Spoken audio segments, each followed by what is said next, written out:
Okay, are we good? Are we good? We are good, sir. Alright, go ahead and introduce yourself. I have to do that now? Yeah. Alright, I'm Elminster. This is Pokémon Red, any percent glitchless.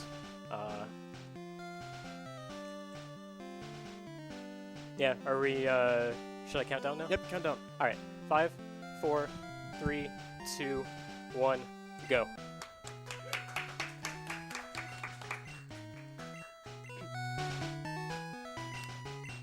Alright, so Pokemon Red glitchless.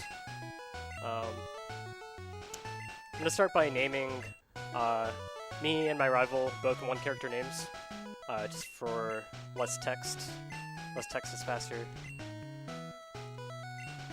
I'll be doing that with the main Pokemon I'll be using as well. I'll be giving them one character names. I also I like to give them different one character names because otherwise it confuses me. So, just as a safety measure, I'm gonna grab this extra potion. Costs about 7 seconds. We grab this for the first rival fight, because it's very important that you win this fight. You can actually, you can lose this fight. It's the only fight you can lose and the game will still continue fine. But we need the experience and the money from this fight. So, don't want to lose it. And if we get very unlucky, it is possible that we can lose it. So I'm going to be picking Squirtle, and that's because Squirtle is by far the fastest Pokemon to defeat Brock with. Squirtle learns Bubble at level 8, which is a water move, and both of Brock's Pokemon are rock ground types, so they take 4 times damage from water attacks. They also take 4 times damage from grass attacks. But the problem with that is Bulbasaur only learns his first grass damaging move, Vine Whip, at level 13, and that's way too slow for our purposes.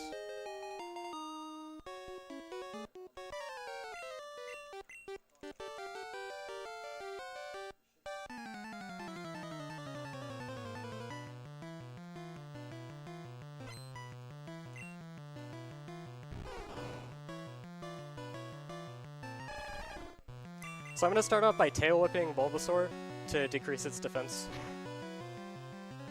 And then I'm just going to go in with tackles. And this fight is pretty much just a crapshoot. You want to hope that Bulbasaur doesn't growl a whole lot, which he is doing. His growl decreases your attack and it makes this fight take longer. So the reason I grabbed the potion is if you get really unlucky, he can hit you with a whole bunch of growls right out of the gate to decrease your attack bar to basically nil. And then if he spams tackle after that, he will outpace you in damage and you will die. And that happens sometimes. It's pretty rare, but often enough that you want to grab it for like a marathon run. Alright, so checking Squirtle stats at level 6. You probably didn't catch that, but it was 11 attack, 13 defense, 11 speed, and 11 special. The main thing that we want to look at for Squirtle stats is special. That special is actually bad. We want to see 12 special at level 6, because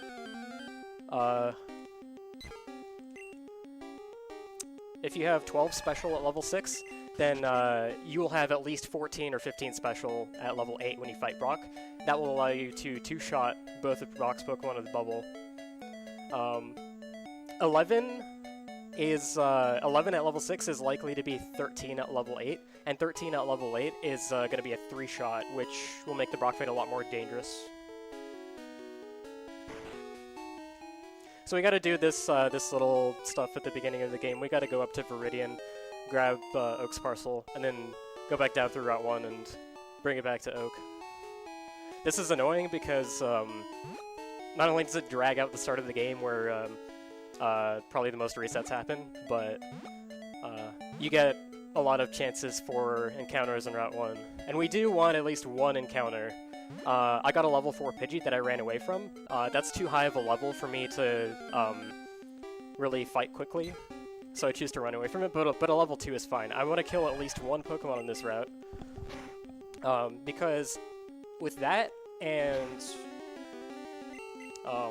the single forced trainer in Viridian Forest that has the Weedle. Those 2 fights will get us to level 8 and learn Bubble.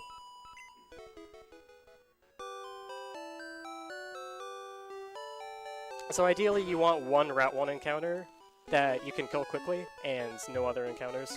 So I've got my encounter, now any subsequent ones are just going to waste time. But actually for all that I've been talking about Squirtle stats, it's really only important for the Brock fight, because after Brock, we're not going to be using Squirtle anymore. We're actually going to be catching a male Nidoran on Route 22. And going through the game as Nidoking.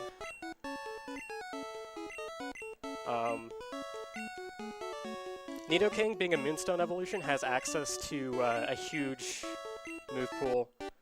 He's got lots of coverage, and by the end of the game you can basically one-shot almost every Pokemon you come across with the right moveset.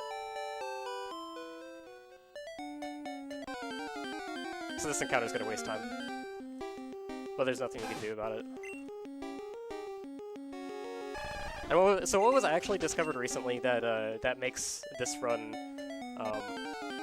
a lot safer than it used to be, and a lot more consistent, is people have actually, Giftvex and Enderpender discovered how to manipulate the RNG in this game. And what you do is basically, if you save and reset, and you do all the same inputs at the same time, like basically, you do all the same things frame perfectly, which is easy in this game. You can buffer walking movement really easily. If you do everything exactly the same from a hard reset, then you'll always get the same result. So pathing has been mapped out to produce some favorable outcomes in some situations. And the main thing here is we're going to manipulate a first try encounter Nidoran, and this Nidoran is going to have absolutely perfect stats. So I'm going to save and reset.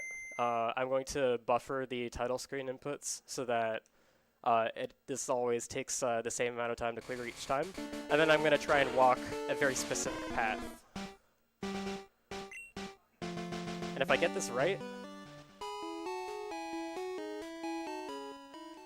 I should get the Nidoran.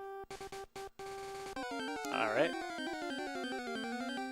And it should get in the ball first try if I do this correctly. Oh wait, no, it's not gonna get in. I just realized I forgot to switch the Pokeball to slot 1, and for you to manipulate it into the ball, it has to be in slot 1. So I messed that up, but otherwise this Nidoran's still perfect. I just needed to get in the ball.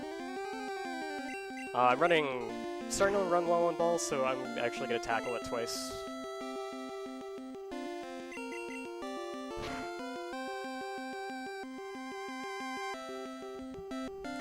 I've got a question. Does this run use real time or game time usually? This run used to use game time, but it now uses real time.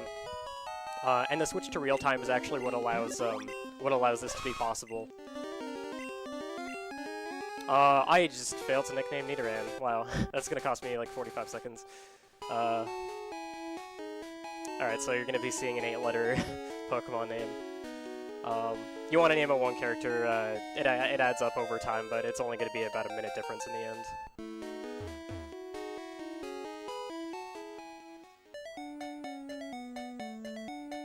But yeah, because this uses real time now instead of game time like it used to, we're now allowed to save and reset in the middle of the run, and that's what makes this RNG manipulation possible.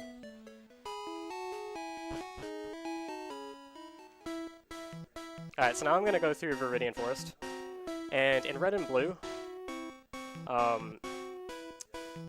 the tiles that have a flower in the bottom right corner cannot generate encounters.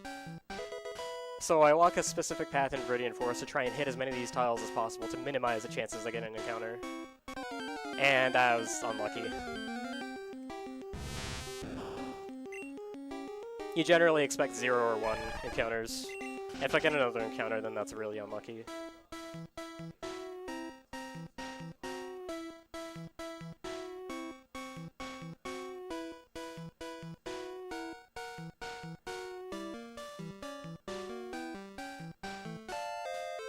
So I'm gonna grab this potion. I don't always grab it, but I would like to do it for safety just because my Squirtle special is probably bad.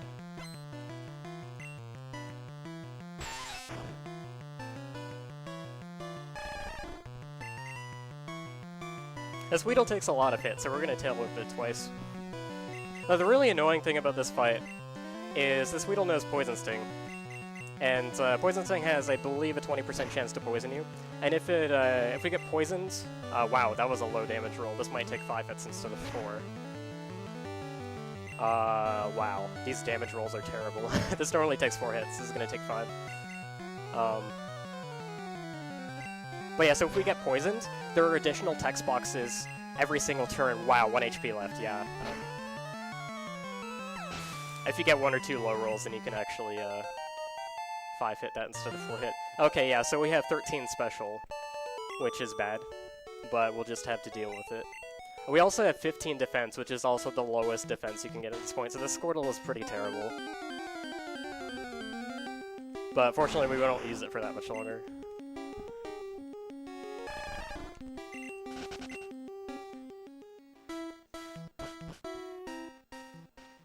So after I enter Brock's gym, I'm going to actually switch Nidoran to the front of the party, and that's because Nidoran's a lowly level 4 right now, and I want to split the experience on the Brock fight between Nidoran and Squirtle, so that Nidoran can hit level 8. At level 8, Nidoran will learn Horn Attack. Horn Attack is a very powerful normal type move for this point in the game.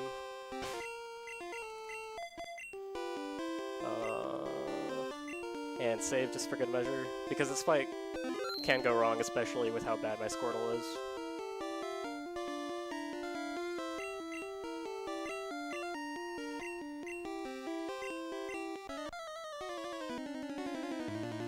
So the big thing to worry about is Onyx. Onyx knows a move called Bide, and what Bide does is it stores energy for randomly between 2 and 3 turns. And at the end of it, he will deal back double the damage to you that you dealt to him. I should have healed. Okay, yeah, that was a misplay on my part. I don't normally have health that low going into it.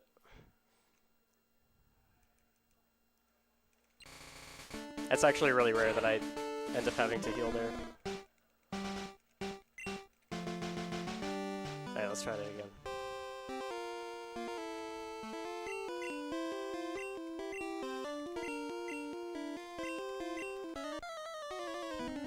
That was like not even bad luck, that was straight up misplay.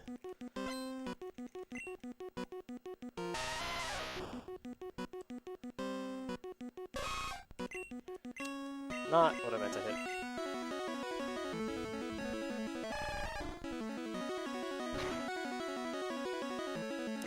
Wow, okay, I have to heal that. That is unlucky.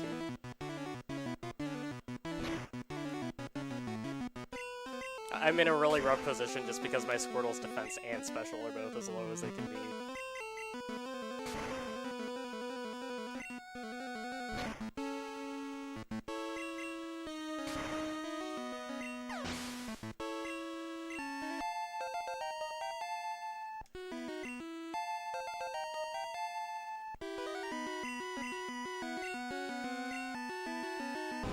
Alright, so I'm going to put Nidoran back in so it gets experience from Onyx as well. Now, if Onyx uses Bide on the same turn that I use Bubble, then I'm pretty screwed, because I'm going to do a bunch of damage to him, and he's just going to do double of it back to me before I can kill him. Fortunately, he used it on the turn that I switched in, which meant I was able to stall with Tail Whip. It's the only reason to use Tail Whip there, is just to stall and wait for Bide to be over. Wow. Okay. I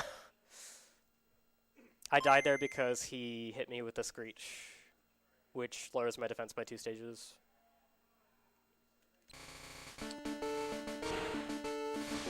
Normally a Screech and then Tackle does about 10 damage, but I guess since my Squirtle's defense is rock bottom, it actually did 12. Wow.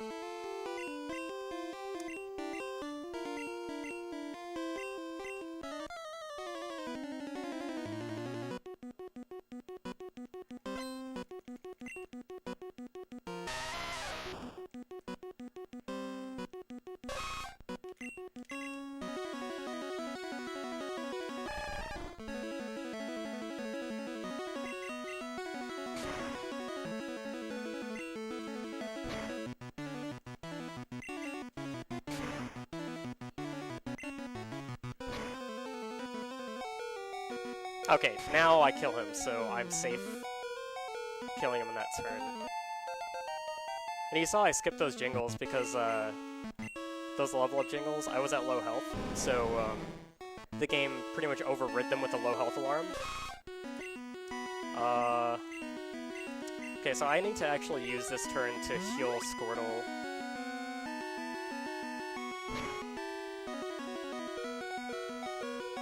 Okay.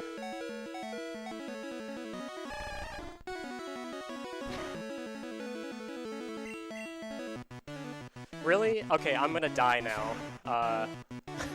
Oh no, that critical actually saved me. That critical actually saved me. Wow. Finally some good luck.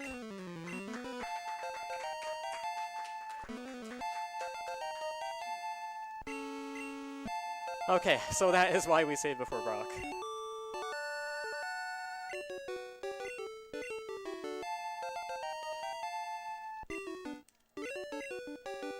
So anyways, I started talking about how the low health alarm was able to let me skip those level up jingles.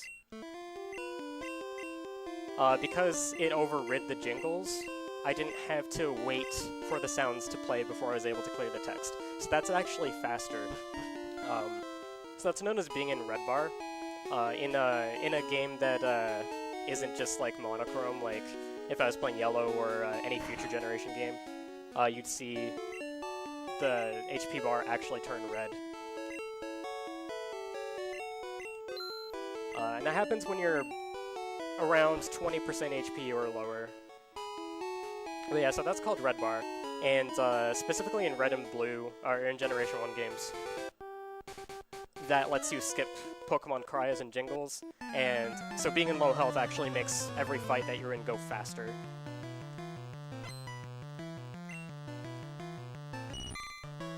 So a huge thing that the run hinges on is actually weighing risk versus reward, and knowing when you're able to go through with low health. See, I can't do this with low health. I need to heal. But if I was in a situation where I could one-shot these guys, and I'll be doing that later, where I just sweep trainers' teams.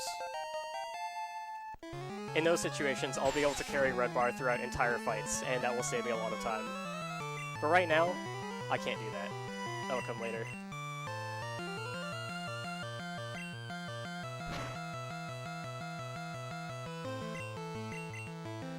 That critical's actually bad, and I'll explain why. Generation 1 has some extremely weird programming oversights and bugs. I'm not going to heal this Caterpie, I'm actually just going to straight horn attack it. If I get a critical, then I can actually kill it in 2 turns instead of 3. Nope.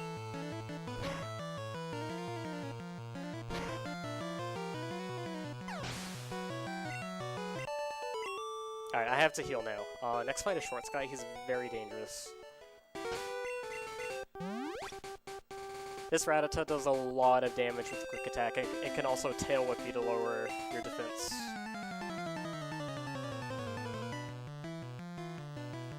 Luckily, we don't have to worry about this fight too much anymore because we always have perfect defense on our Nidoran. But if you get unlucky, you can still die here. See, that's no good. I have to heal now. And hopefully it doesn't do it again. I'm burning through a lot of potions early game. Okay, that's fine now.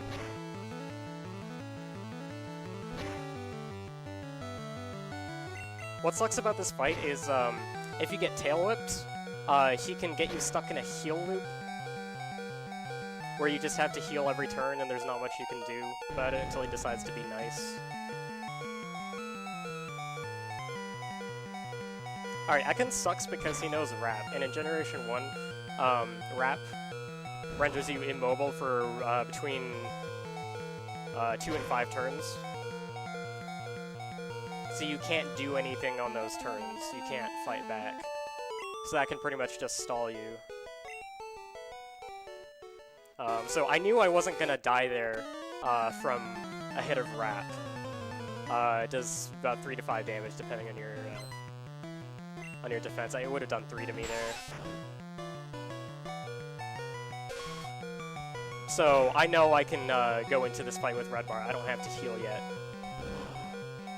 This guy does 1 damage, Poison Sting. I have a question. Can Nidoran get poisoned? No, Nidoran cannot get poisoned because he's a poison type.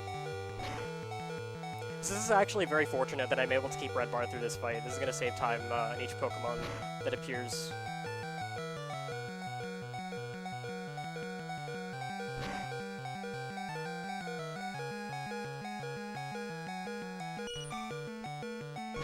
If this Caterpie tackles me, I'll actually... No, I'm fine, actually. Because I will kill it this turn. Nice.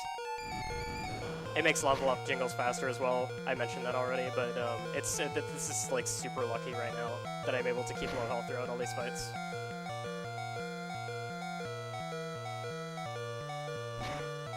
I can't remember if the next Caterpie does 3 or 4 damage. It might do 4, so just to be safe, I am gonna heal.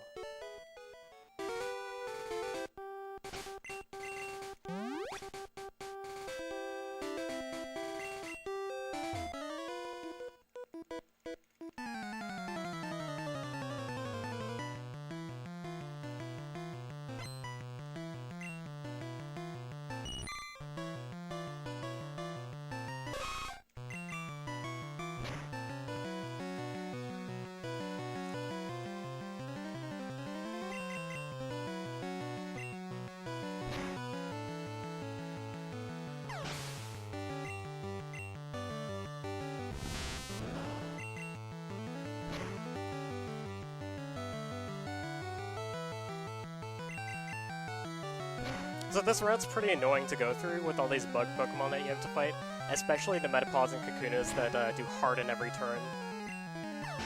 That critical would have been useful in the first turn, but it wasn't useful later.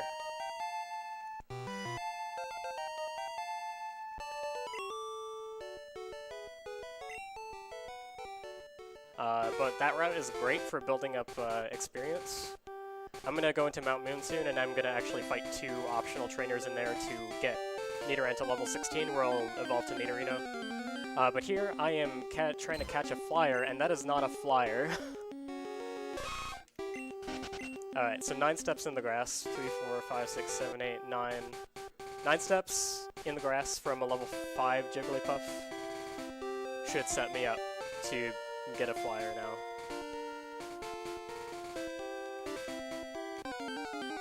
So that's super unlucky. Jigglypuff is 10% to appear. Everything else here is either a Pidgey or a Spearow, and we'll be able to learn Fly. I want to catch my flyer here. Wow, 5% tackle miss. That sucks.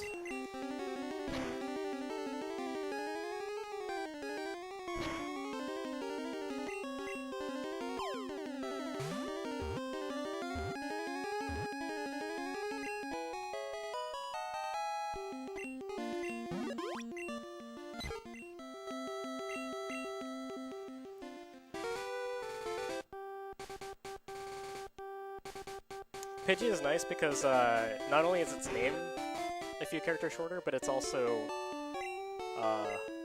its cry is also shorter, so that's gonna save like tiny amounts of time compared to Spearow. So I'm taking the center here to refill my Horn Attack PP.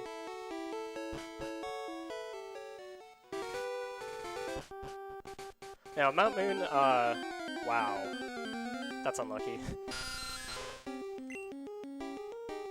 I'm actually going to kill this. Because if I happen to get good enemies to kill, if I can get 138 experience in here, that'll make some fights later safer. But so Mount Moon used to be, and still kind of is in a way, RNG hell for runners of this game. I don't think I'll one-shot a level 8. Just because of the sheer amount of encounters that you're likely to get in here. And you don't have access to repels yet. Those don't appear until Cerulean.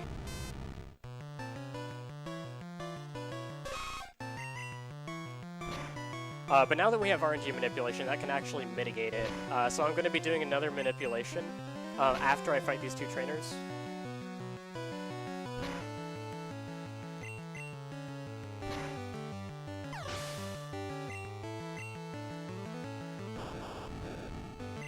I'm going to finish off with Poison Sting because that is actually a slightly faster animation. It's about 50 frames faster than Horn Attack.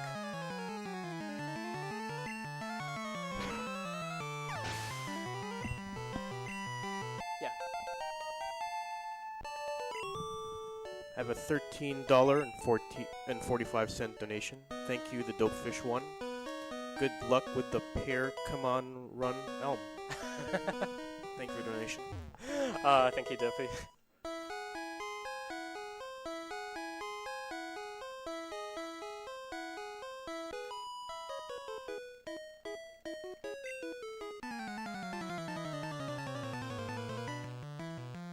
Shoutouts to Dopey, cool guy.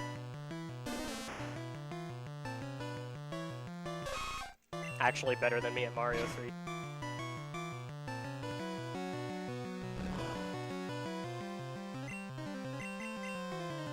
So anyways, after I do this fight, I'm going to be saving and resetting again.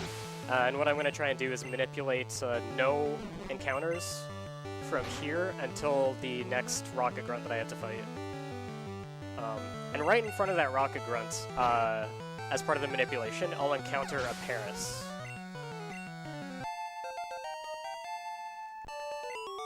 And you really want to encounter a Paris in here because you need a cut slave later. You need something that can learn cut to get to Surge's gym. And Paris is the fastest, safest option for that.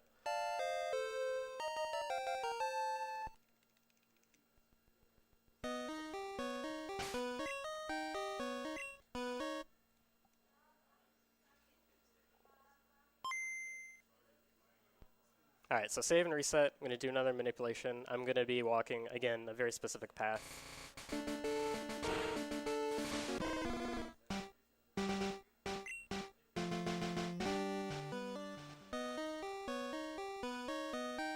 There is a chance that this can fail through no fault of my own as well. And that has to do with the way the in-game time can affect the RNG. That's kind of difficult to explain, so I might leave that for later, but there's like about a 15 to 20% chance that this just won't work and I'll get a random encounter somewhere. But usually you expect that this works.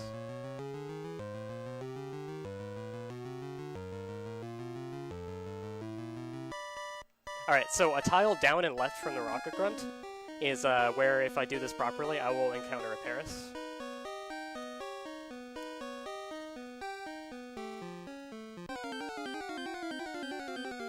And there we are.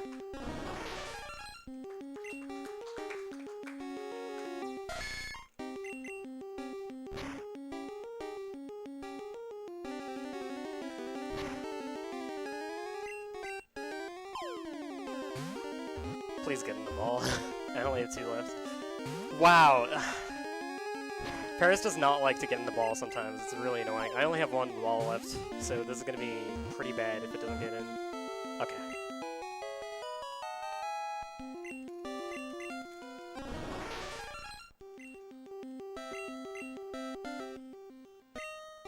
Alright, so now I'm going to use the Moonstone to evolve to Nidoking. You don't want to use the escape rope here, that would be very bad.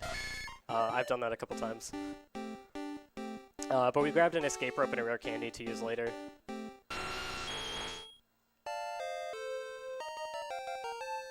Yeah, so now we're Nidoking.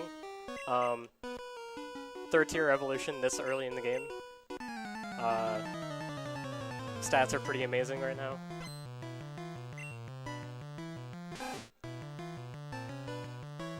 Still not gonna one-shot these guys unless I critical, but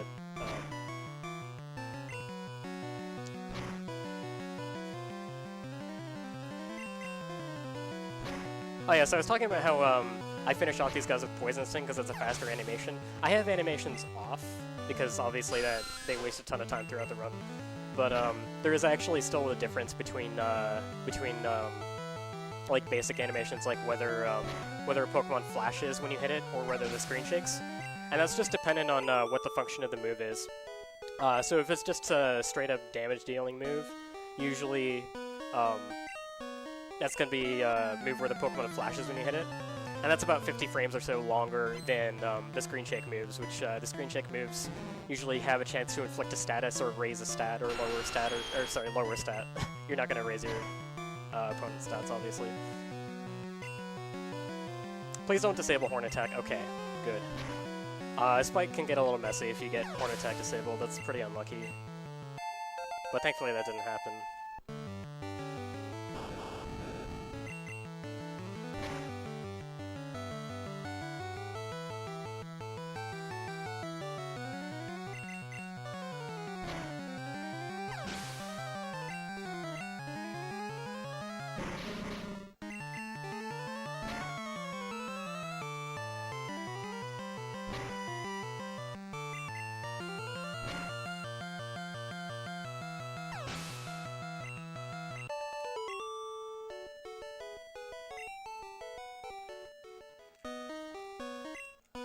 Praise Helix.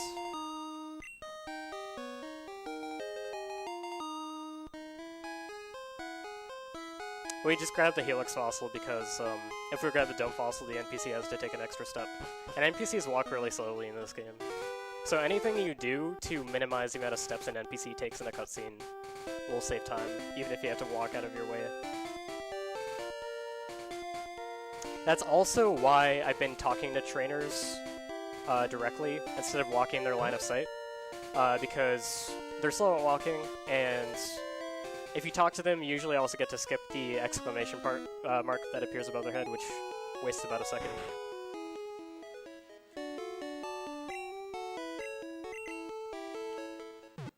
So I'm going to take the center here. This is going to refill my PP, my health again. And it's also going to set my warp point for when I use the escape rope coming up.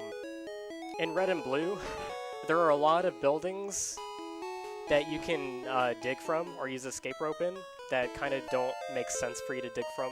They fixed a lot of these in Yellow, but in Red and Blue you can actually dig from, you can dig or escape rope from Bill's house. You can also do it from the Pokemon fan club house in Vermilion.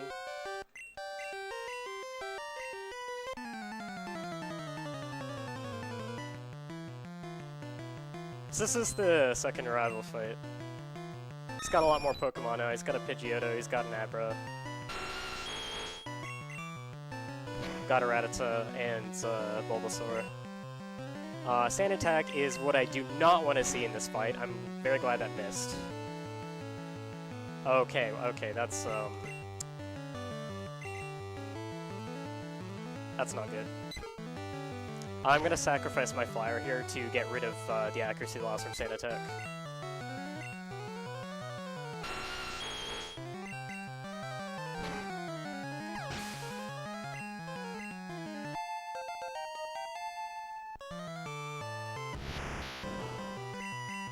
Abra's pretty harmless. It's also gonna die in one hit.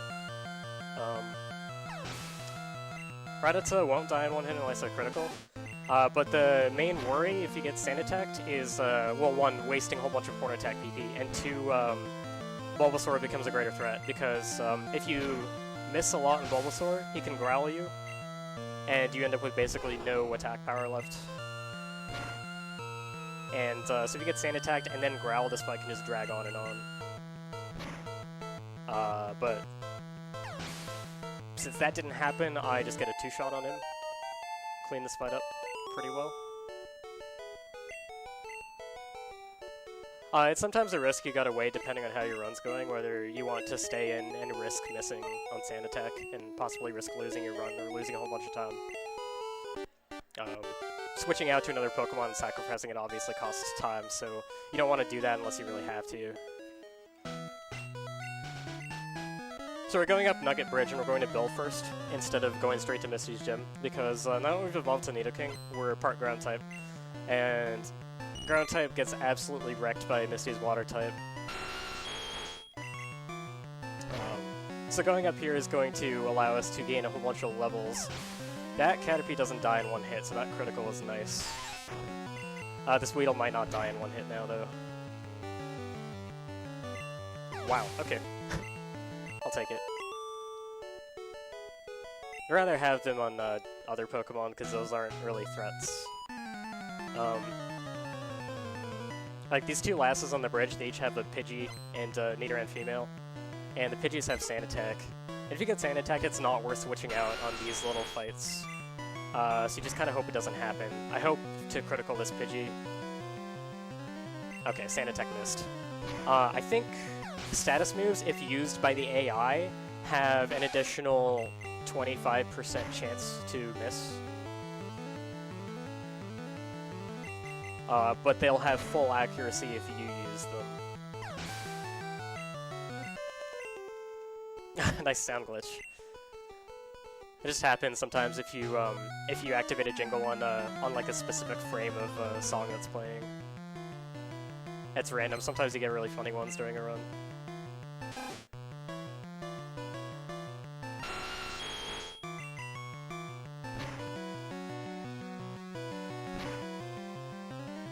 This is like 50... no, I don't remember the chance this dies in one hit. Ekans is 50-50 to die in one hit. I think the Zubat is like 90% to die.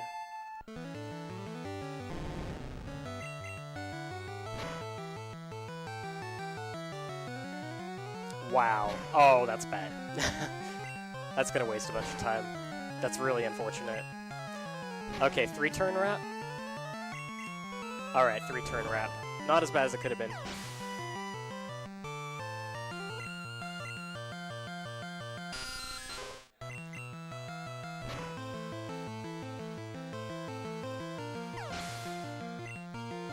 There's stuff like that throughout the game that can just waste time that you have no real control over. So speedrunning this can become a grind fest if you're going for a really good time.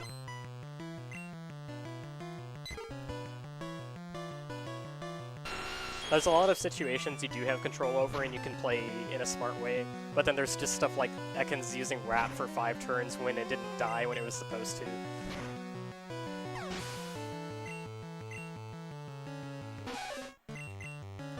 So after the next fight, I'm going to hit level 21, and then I'm going to use the 2 rare candies that I picked up so far to get to level 23.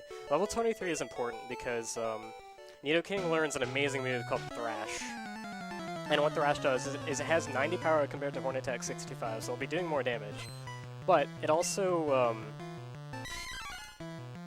puts you in a thrashing state where the move selects itself for 3 to 4 turns randomly. It's a 50-50 whether it's 3 or 4. So that saves time by not having to select your move. And this part of the game, it will also one-shot a lot of Pokemon. So we can just clear a lot of these fights really quickly by thrashing.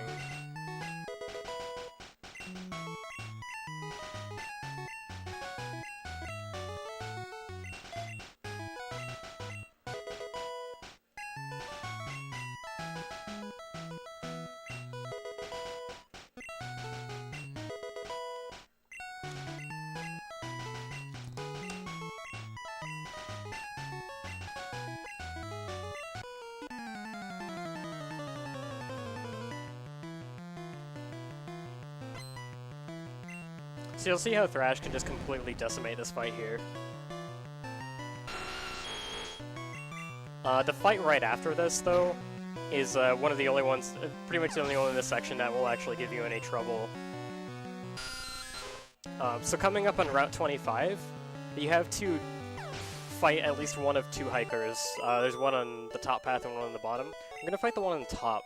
The one on the bottom has an Onix, and because of Onyx's rock type and its insanely high defense, we can't really do anything to it. So we're going to fight the top one. Top one has a Machop and a Geodude. Geodude is also rock type and it has high defense, but not as high as Onyx's. So ideally, what'll happen in this fight is I'll get a 4-turn Thrash, which is 50%. If you get a 3-turn front, like basically whenever Thrash ends, I forgot to mention this, but whenever Thrash ends, you're confused after that, and you have a 50% chance to hit yourself instead of doing your move. So if I get a 4-turn Thrash, this Geodude will die at the end of it. I did not, so I have to try and fight through confusion now.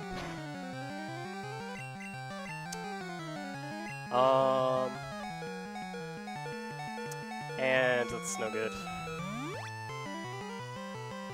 This is exactly what you don't want to happen. Wow. This is insane. All right.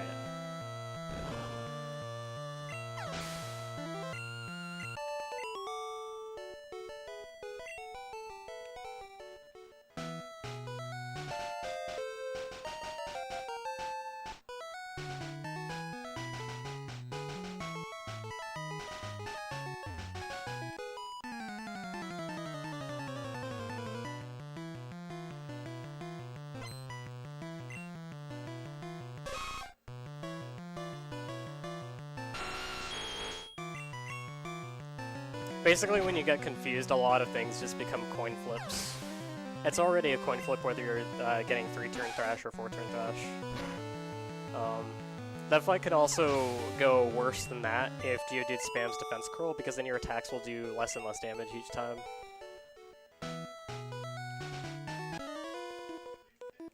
But the rest of this is easy to clean up. I grabbed that elixir. We're going to be grabbing some elixirs throughout the run. And those are going to be used sparingly throughout the late game. Mostly on the Elite Four, actually, to restore our PP. But the people that have routed this game over the years have done some amazing work, and the PP management is very tight. And this will be for moves that I use near the end game that only have like 5 or 10 PP, like Horn Drill, Earthquake, Ice Beam. But for now we can just Thrash everything, and one other nice thing about Thrash is that it only uses 1 PP for every time you activate it, and it only uses that 1 PP for the 3 or 4 turns that it lasts.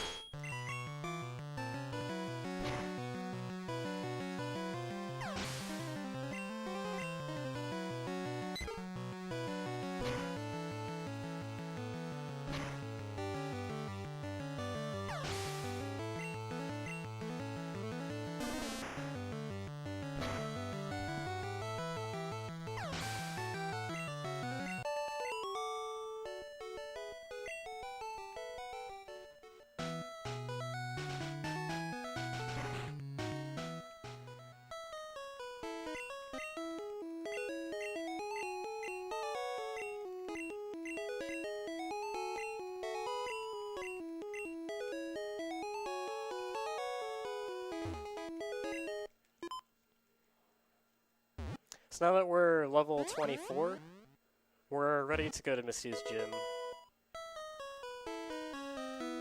The reason Misty's so dangerous is, obviously besides all of her Pokemon being water-type, she has what's called quote-unquote good AI. It's basically like the highest tier of AI in this game, and it's specially designed to... I'm just gonna heal at the center here. Normally you'd use potions here, but I've already used a lot, and I kind of want to save them. But Good AI is designed to, if they have moves that are super effective against your Pokemon's type, they will always use one of those moves. And if not, then they will always avoid using moves that are not very effective against your Pokemon. So what this means for Nidoking is that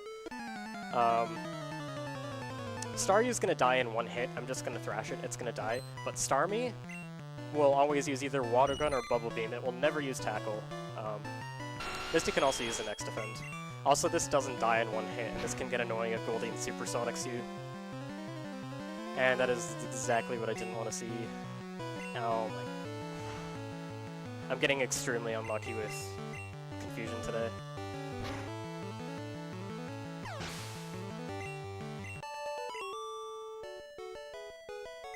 That HP is still good enough for Misty, though. So this fight used to be really scary because most Nidorans did not outspeed Misty's Starmie. But now this Nidoran with perfect stats does outspeed Misty's Starmie. So it only gets, ideally, 1 turn instead of 2. So what could happen before is if it used Bubble Beam twice, or you were just dead, and there's nothing you could do about it. But now that's very unlikely to happen. That's not going to happen unless Bubble Beam ends up lowering your speed. Okay, so used Water Gun, so I'm safe.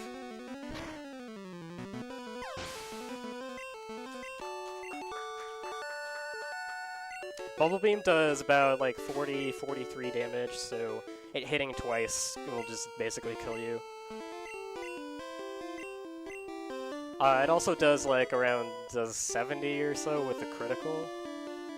And so critical hits work a bit differently in Gen 1. The chance of critical hitting, instead of being a flat 1 in 16 for all Pokemon, it's based on the Pokemon's base speed. Like the chance is the Pokemon's base speed divided by 512. And Starmie has a very high base speed, so it actually has about a 1 in 4 or so, 1 in 4, 1 in 5, something like that, chance to critical hit. So runs used to die there very often, because Starmie would just crit, and you could do nothing about it. For reference, Nidoking has about a 1 in 6 chance to crit.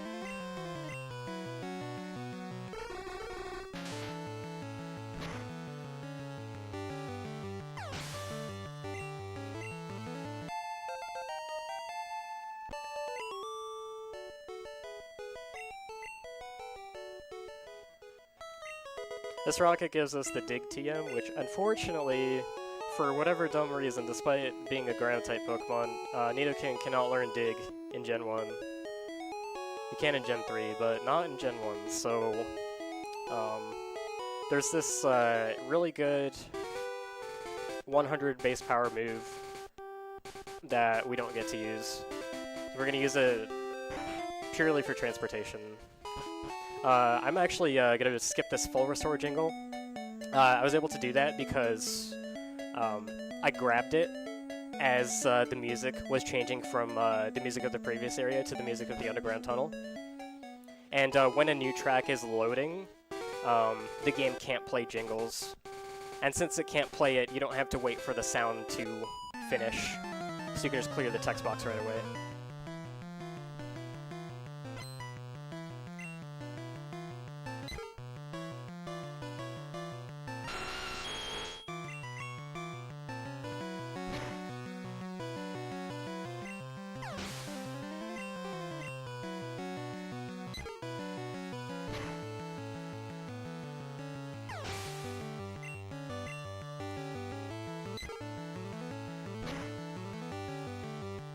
This fight can be a little scary at lower HP because all 3 of her Pidgeys know Quick Attack. So basically, you're getting between 0 and 3 Quick Attacks. So you don't really have an idea of how much damage you're gonna take. Quick Attack does about 5, so you'll take like between 0 and 15 basically.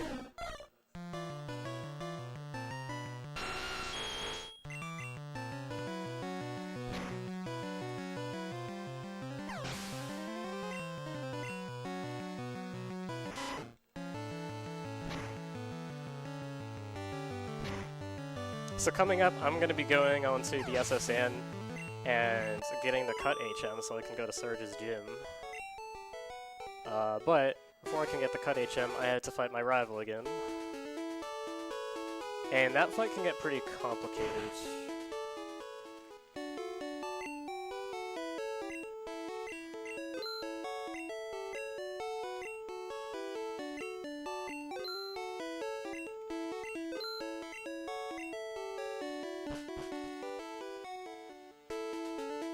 So what we actually want to do in this section is we want to actually get our HP to a point at which we're likely to have red bar throughout Rock Tunnel and all the way until we get to Celadon. Because that's where we're going next.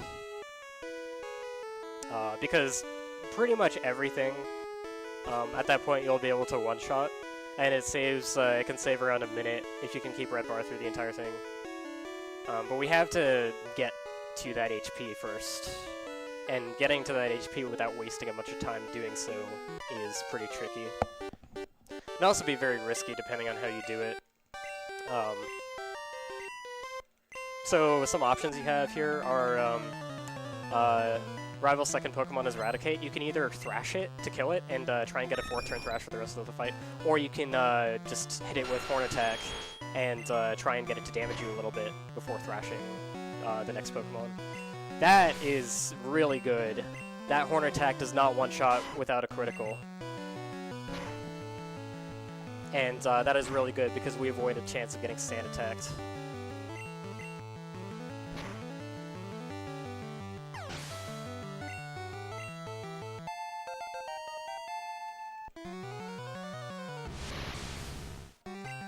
So my HP is a bit higher than I would like it to be. I'm actually going to hope that Ivysaur Vine Whips me. Ivysaur won't die to 1 Thrash unless it criticals. So I'm hoping for Vine Whip. You can also Leech Seed. It's not what I wanted to see, but... Okay, so my HP is just high at this point. If my HP was a bit lower, then what I would do is, during the Surge fight, I would try and get his lead Voltorb to use Sonic Boom on me. Sonic Boom does a flat 20 damage no matter what. So depending on what your HP is coming out of that fight, it can be a very good setup to get into red bar. But what's going to happen now is if it hits me, I'm going to go down to 19 HP or so, and then when I level again, I'll be at 23 or so, and that's just going to be too much. So I'm not going to get red bar right now. It's just not feasible at this point. There are also situations where your HP can be too low to reasonably survive the fight. Surge's second Pokemon is a Pikachu that knows Quick Attack. And if he uses Quick Attack and you have like less than 4 HP, then you're dead. So there's stuff like that that can throw a wrench in getting red bar set up. So I'm not going to worry about it for now. But there are a few Pokemon in Rock Tunnel that I can actually stall on to try and get red bar from them. It doesn't save as much time, but is better than nothing.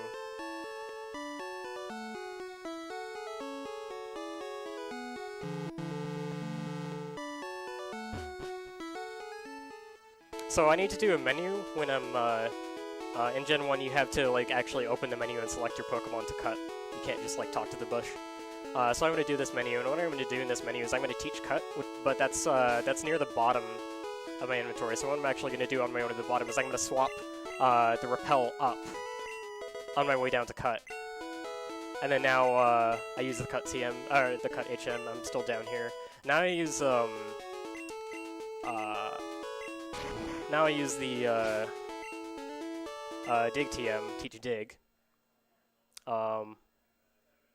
I meant to teach Bubble Beam. I'll do that on a later menu, I guess. So I'm saving and resetting here again. This is the final RNG manipulation we're going to do. We're going to manipulate the can puzzle in Surge's gym. This used to be a pretty significant run killer, because these cans are just random, and if you don't get them to go favorably, you can lose a ton of time. But we can get them to be the perfect cans every time.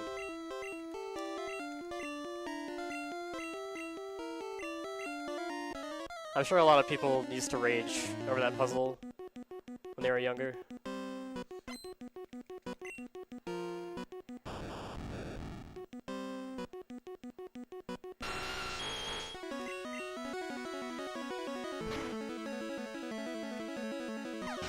This Voltorb's like around 75% or so to die.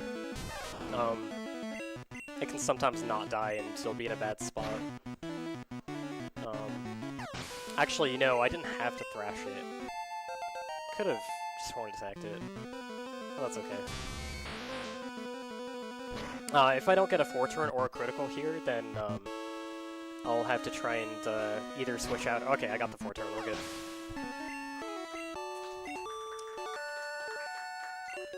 So Raichu actually can't damage you because all he has is electric attacks, which don't damage your ground-type Nidoking, and he has Growl, and that's it. So you actually can't get damage at all from Raichu. It's pretty funny.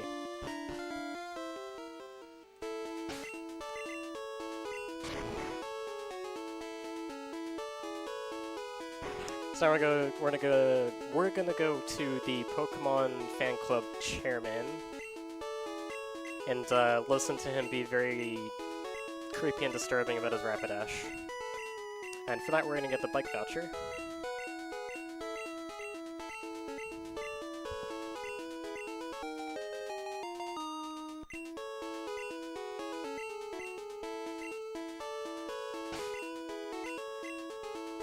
And we're gonna dig out of this building, which we can do for some reason. This was fixed in yellow, so in yellow you'd actually have to walk over to Diglett's cave to be able to do that. Now we're gonna get the bike, so now we can actually go fast.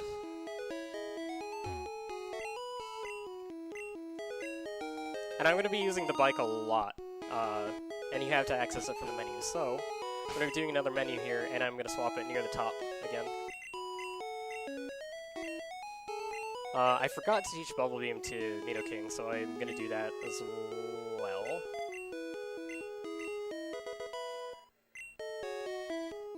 So we've got like a preliminary Bolt Beam thing going on here.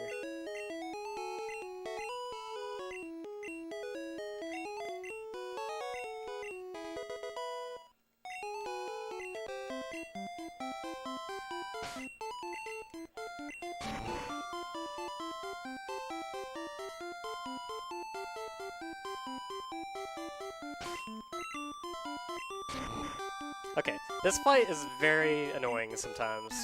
We call her the 4-turn Thrash Girl. Sometimes other less appropriate things. This Oddish doesn't die to anything other than Thrash, so we have to Thrash here. Oddish has a bunch of nasty moves that if you don't kill it in one turn, very bad things can happen. So she's got 4 Pokemon, and if we don't get 4-turn Thrash here, then basically if you're at low HP, you have no choice but to switch out Pokemon on the final one, Bellsprout. Okay, I got it. Good. This fight can waste a ton of time if you don't get that 50-50.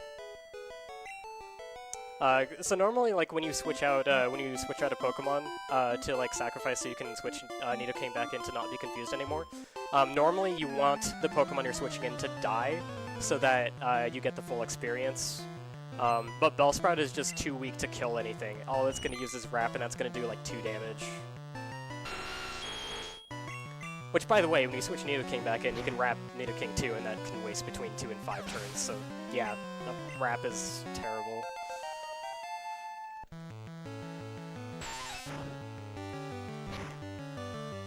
Awful move in Gen 1. I'm glad it doesn't do what it used to do.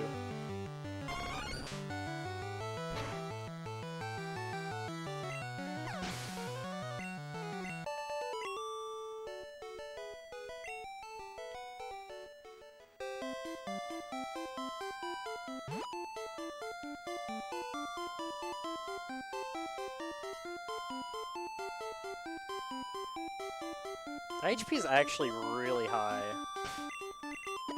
So obviously we don't have time to go get the Flash HM, so I'm going to be doing Rock Tunnel in the dark.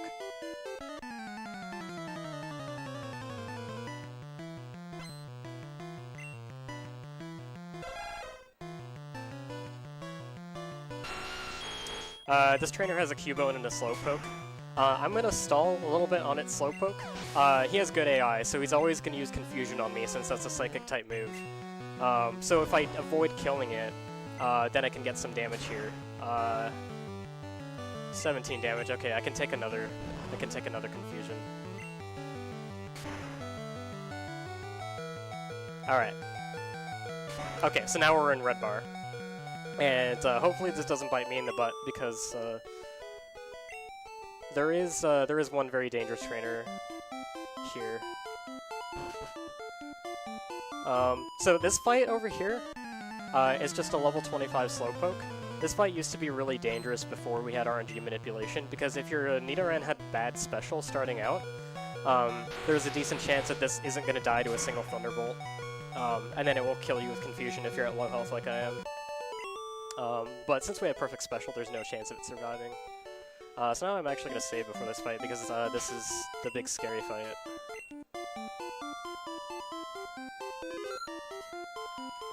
Alright, so she leads with an Oddish, and I already mentioned that Oddishes are bad, but this one actually has like a 45% chance to survive.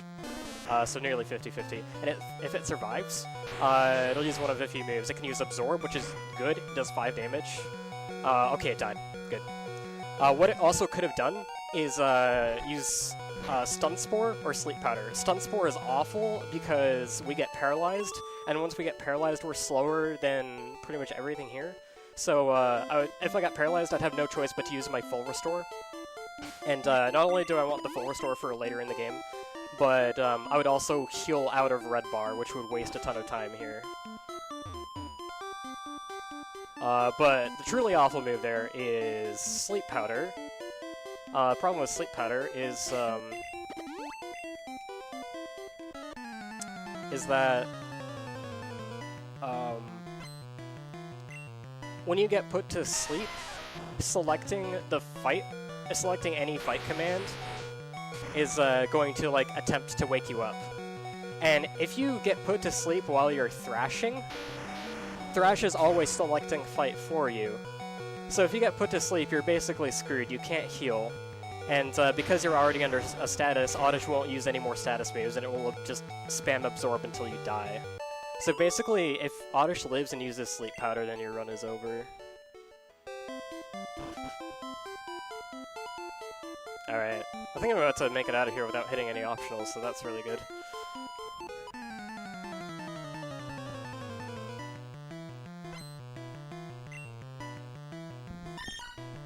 This headset won't stay in my head.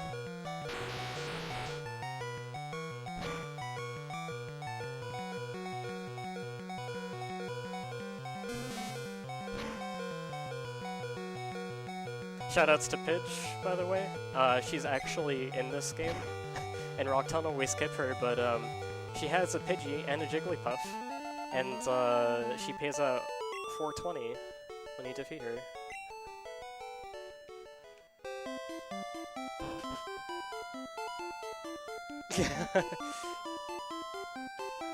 Alright, so we made it out without hitting any optionals. That's can be pretty scary in the dark.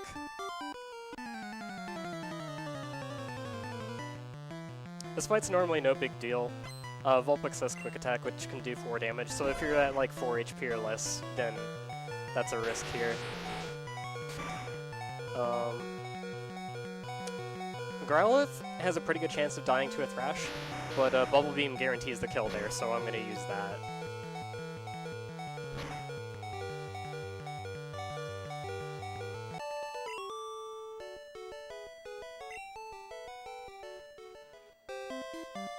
Okay, we do not want to hit this trainer here because she has like 5 Pokemon.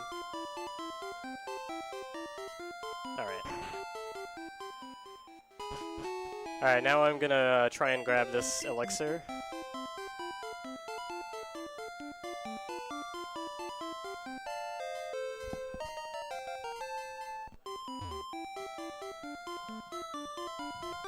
I have a $14.20 donation from go ahead and wave. From Hashtag Pear Nation. Who is that from? From Pidge. Oh my god. What am I doing? Oops, I went through the wrong door of the mart. It's fine. So we're gonna do a lot of shopping here. Basically a tradition in Pokemon speedrunning is you do all your shopping at basically one single point in the game. You buy all the stuff you need for the rest of the game with all the money you've amassed so far.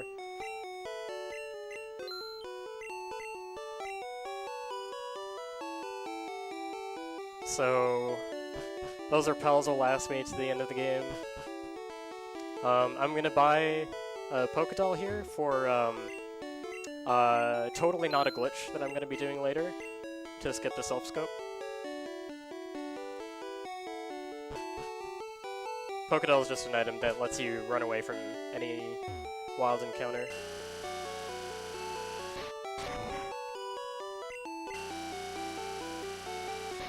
Yeah, I'm gonna grab these vending machine drinks and give them to this girl because she has some very good TMs that she gives you in exchange for them. Freshwater gets you Ice Beam. Very effective against stuff in the late game. Soda Pop gets you Rock Slide, which we get Rock Slide specifically for Pokemon Tower. We don't use it anywhere else, and it's literally used 4 times throughout the run. But it's very important there, so I'm gonna buy a whole bunch of X accuracies. And wait, I don't have enough for... No, we're good. I only need 4. I bought a bit of an excess of those, just so I have room to play around with some strats, but you need a bit less than what I bought, so we're good. So we bought a whole bunch of X accuracies, and we also bought Horn Drill, which is a one-hit KO move. One-hit KO moves have a 30% chance to hit, and they only work if your Pokemon has a higher speed than your opponent. In Gen 2 and onward, you have to be a higher level, but in this game, you just have to be faster. So that enables us to do a lot of stuff. So I'm gonna do this big menu where I teach a bunch of TMs and stuff.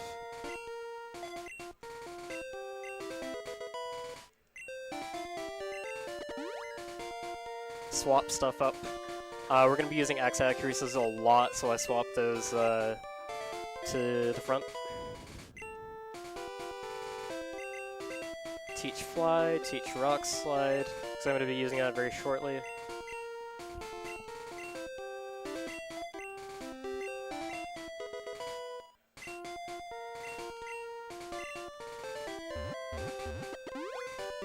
I also used a Repel in that menu for Lavender Tower.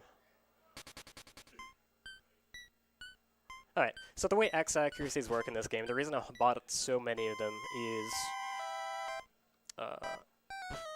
they, instead of like boosting your accuracy, they just completely remove the accuracy check. 1 X accuracy means the game does not check if you miss anymore, the move just always hits.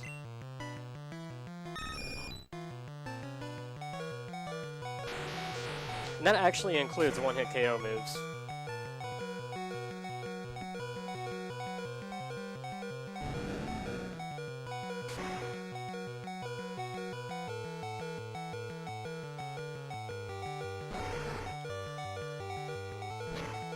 Please don't burn. Okay. Alright, so we use X accuracy. Now all of these horn drills are going to hit.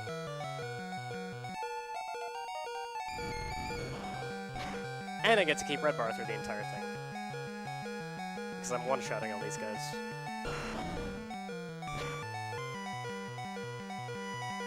Now, it might seem like that would make the run basically free, but we still have to do a lot of stuff like managing Red Bar and managing our PP usage. Horn Drill only has 5 PP, so you gotta use it when it counts.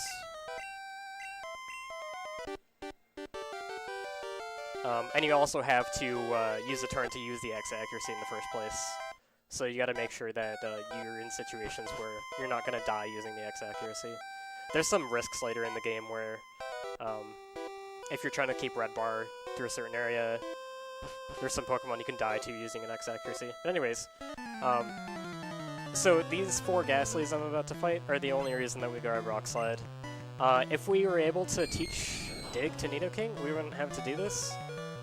But sadly, this is necessary. And the unfortunate thing about Rock Slide is it has 90% accuracy, which honestly that's very good for a Rock-type move. But the chance of missing is really scary here, because we're at 12 HP. Ghastlies have Lick, Nightshade, and Confuse Ray. Confuse Ray obviously puts us at risk for hitting ourselves and dying. Nightshade just does a flat 23 damage because it's equal to their level, so that will kill you if you're in red bar. And Lick can paralyze you, which makes you slower, and that is also very bad. So we take this heal pad, and we're not in red bar anymore, so these Ghastlies aren't very dangerous. But if I miss a rock slide here, I can still waste a bunch of time. If I get paralyzed here, I'm gonna have to burn my full restore and get another one later, which I don't want to have to do. Because, like, you can't afford to keep paralyzed status. You need to be faster than all the Pokemon you're fighting, otherwise they will get a lot of turns on you, and you will take a lot of hits.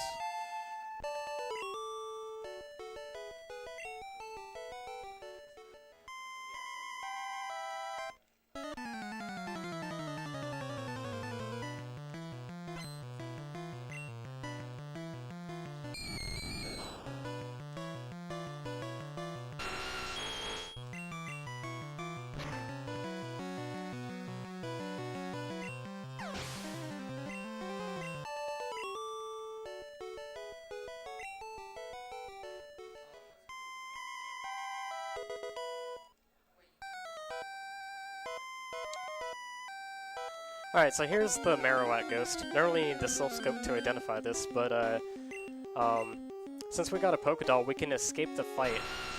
And because the game only pushes you to the right here, it only sends you back if you select the run command. Ending that encounter in any way other than using the run command will let us proceed onward. So you don't need the Silph Scope, which is a shame because the Rocket HQ music is the best music in the game. We get to hear it very briefly in Bruno's room, but that's really not enough time for it.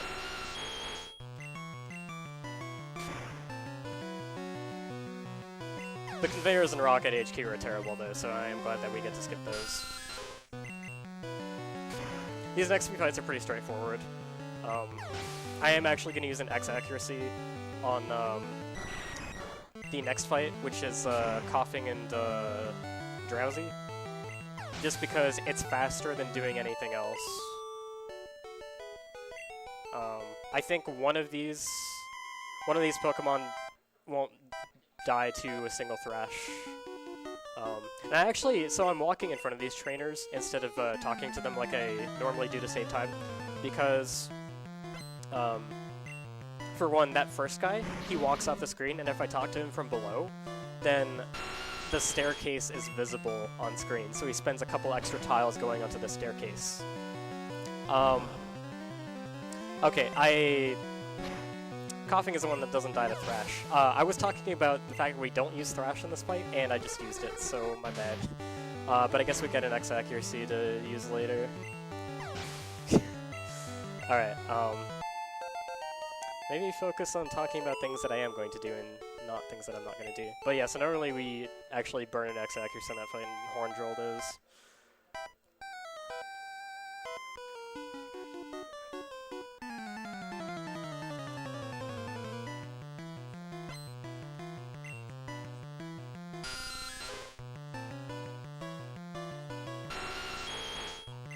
I'm going to Thunderbolt this first Zubat instead of Thrashing because I don't want to have to risk a 50-50 for a 4-turn Thrash if I don't have to.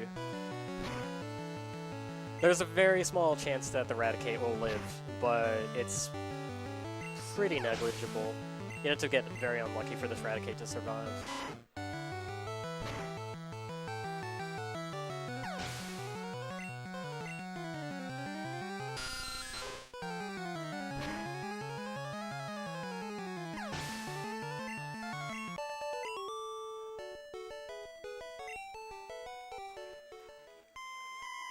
So I was also walking in front of these guys because I would have to go all the way across the room and then all the way back across to talk to the ones that were on opposite sides of this hallway. And that actually would have just ended up being slower as well.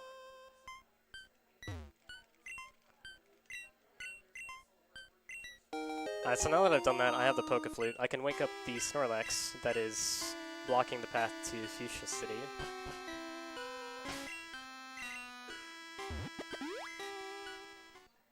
So now I'm going to take the Celadon Center, even though I'm at pretty much full everything from the heal pad in Lavender Tower.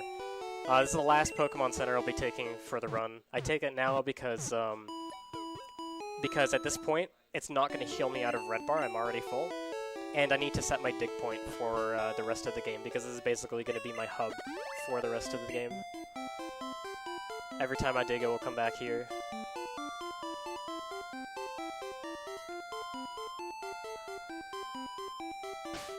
Whoops.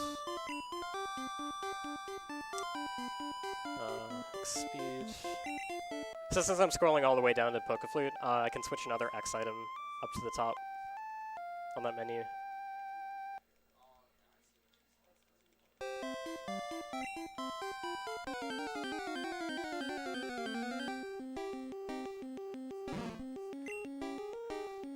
And since Snorlax is of no use, we just run away from that fight.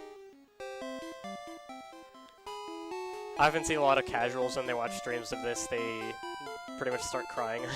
Like, why would you run away from Snorlax?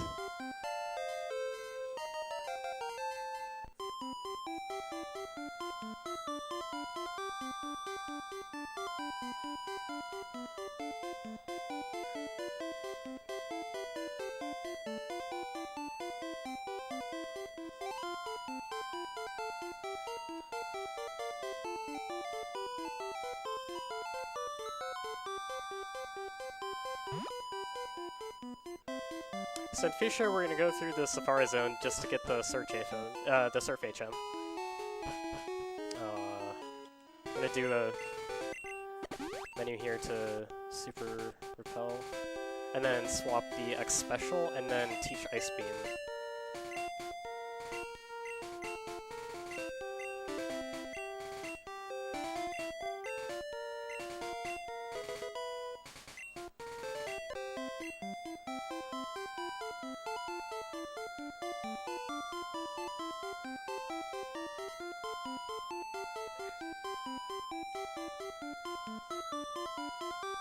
This section is also pretty straightforward. It's just a bunch of menuing and cycling.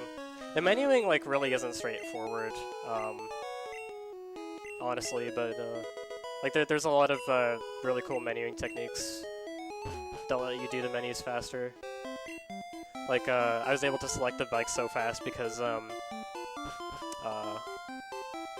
when I hit item and hold A and then press B, it actually ends up buffering another A press, so I get on the bike instantly.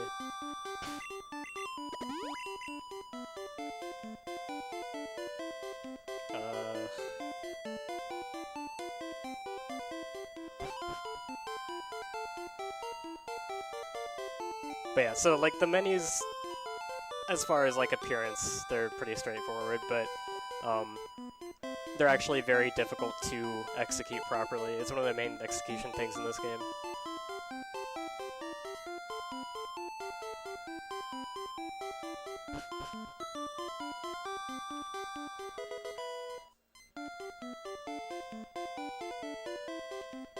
There's also a thing called double inputting in the menu in this game.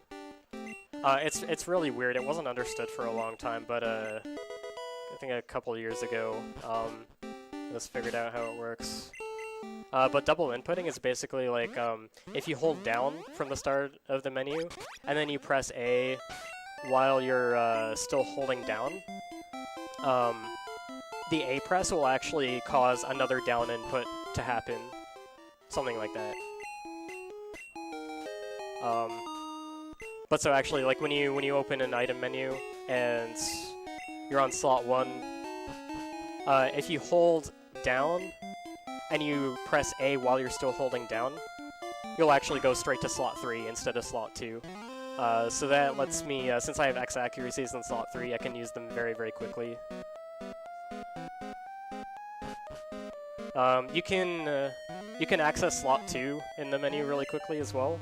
It's slightly different. You have to be holding down before you open the item menu and then just mash A, and the first down input will come before, or actually, I think as a result of the A press. The menus in this game are just like, the way the inputs work is just coded really wonkily, but works out in our favor. So like I'm gonna hit down here, and then I'm just gonna hold down and hit A once, and that's gonna use an X accuracy. It's just basically how that works.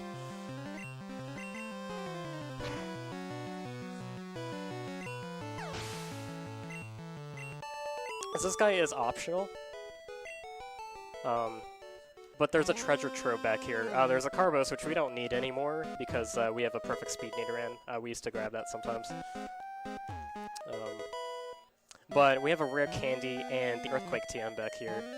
And Earthquake is going to be the main, like, neutral damage dealer for the rest of the game. The main physical attack, basically.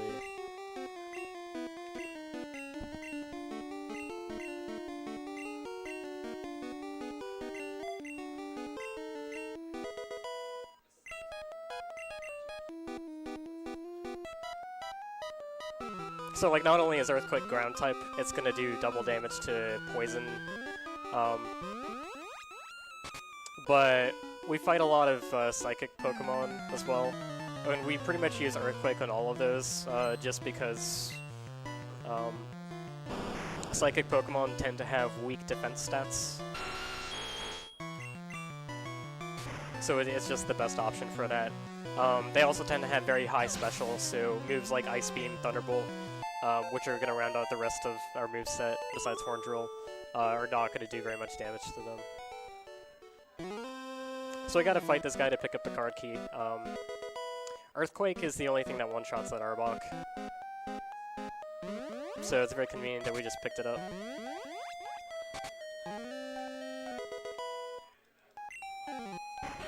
Alright, so coming up is the Sylph rival fight. And if you're trying to get Red Bar out of this, it can be one of the scariest, most complicated fights. If you're not trying to get Red Bar, it's very easy. But I kind of want to show off what it's like to try and get Red Bar out of it, so I'm actually going to save here in case things go wrong. And I'm going to try and get Red Bar off of the rival's Gyarados. So the way this setup is going to work is you set up on Pidgeot, because Pidgeot has a pretty large chance of doing moves that do nothing, like Whirlwind, Mirror Move. But it also has Quick Attack and Wing Attack, and so this basically means the damage that Pidgeot will do during your setup varies a lot. So that's Wing Attack, that's... so I need to use an X Accuracy and X Speed, and X... oh, that's not good.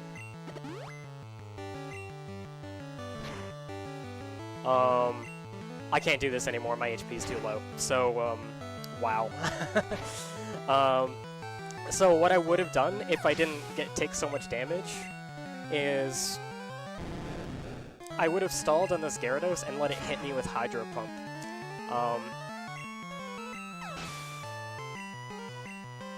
And depending on what your HP is, you can either make sure that it's hitting you after you used 1 X Special or 2 X Specials. So ideally what would happen is you get hit with Hydro Pump, and you'd survive with very low HP, and you'd have Red Bar for the rest of this area, and you'd have it through some or all of Koga's gym, which we'll be going to right after this.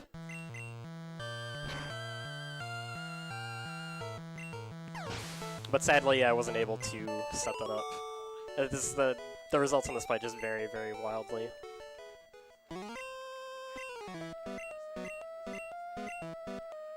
Keeping Red Bar here is actually very risky, depending on what your exact HP is, because...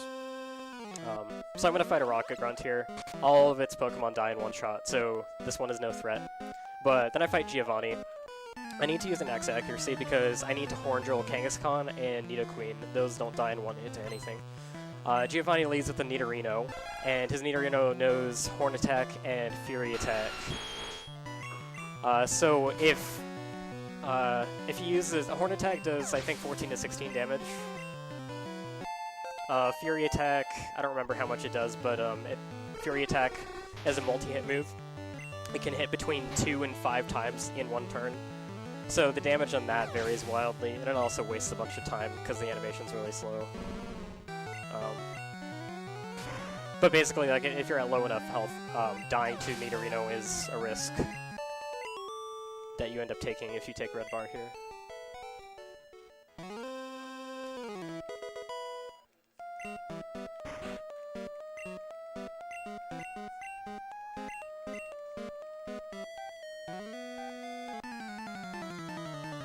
There's also an additional risk in Koga's gym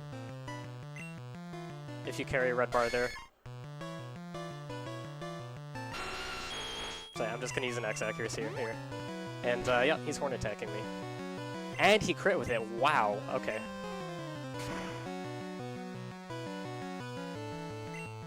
So I only have 2 drills left. Nidorino dies to an earthquake, so I don't need to waste one on him. But I need to use one on Kangaskhan, and Nidoqueen won't die to an earthquake, so I need to use another horn drill there. Rhyhorn will die to ice speed.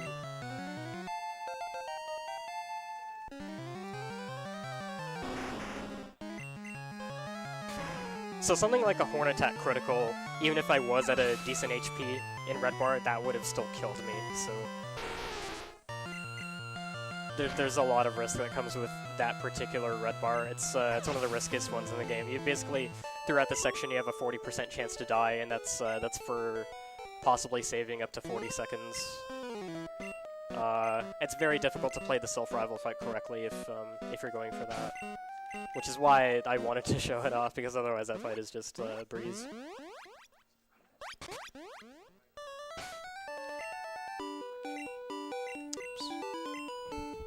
A $20.17 donation from D. Tysonator, who will read his own message. Pokémon Red Dead Redemption. You can do it, Elminster. Do it now. Pokémon Red in 2017, lol.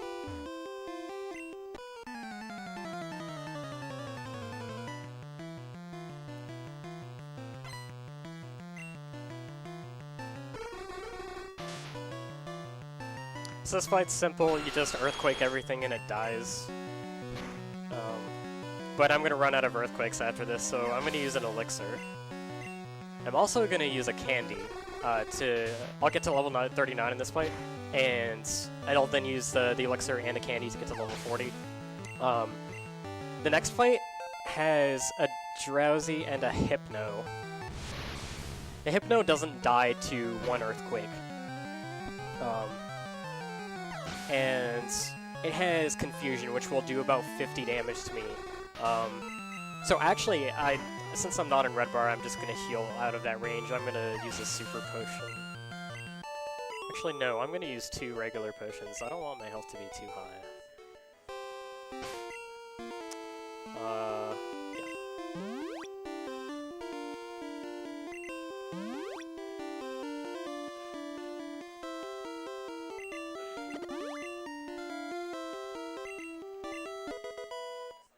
But yeah, so the Candy helps with making sure this Hypno will die to at least an Earthquake and a Thunderbolt. I don't want to waste a second Earthquake on it. What the Candy also does is, it's good to use one before this fight, because what we're going to do after Koga is we're actually going to die to Koga on purpose. Koga's final Pokemon is a Weezing. And because all of its moves are poison type except for self-destruct, it will always use self-destruct. So the idea is that we die to self-destruct and win the fight while dead. Okay, no damage here. Which is why I don't want my HP to be too high. Self-destruct will do about 77, I think. So I'm like just barely good enough. But what dying here accomplishes is I can actually use my remaining rare candies to revive Nidoking. I believe that's something you can only do in Gen 1. And when I revive it, it'll be revived because of the slight health increase that you get from leveling up. So I'll be at basically like 6 or 7 HP.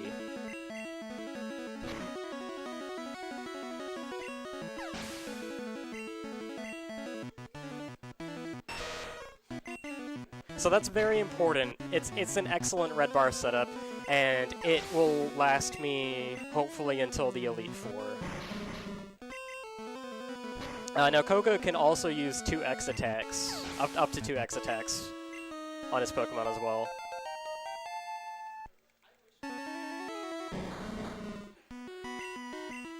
I did not mean to use that. That's okay though. Yeah, so use one. I meant to use another X accuracy to stall, because I have a throwaway, but the speed is fine. I don't need as many as I bought. So yeah, we're we're dead now.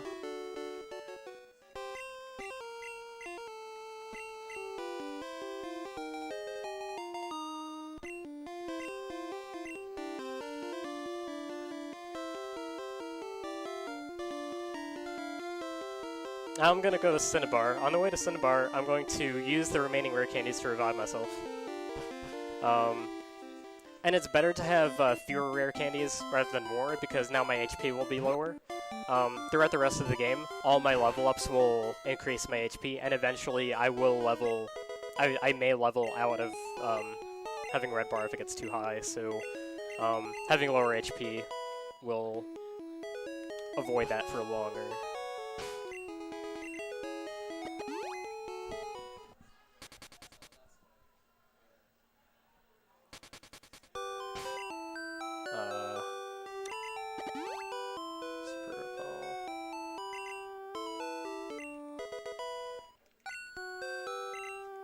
See, now I'm alive now.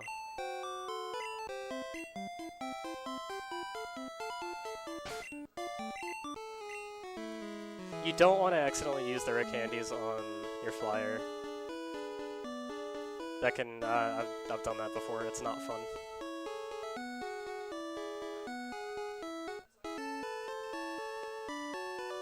And actually the beauty of this is that this game is routed so well that after using these candies, you're level 43 for Cinnabar Mansion. And the way repels work is it takes the level of your lead Pokemon, and you avoid encounters from any Pokemon that are, I think, equal to the level or lower. And the highest level thing in Cinnabar Mansion is either like a level 42 or a level 43 Weezing. So we're just out of range to be able to repel that encounter.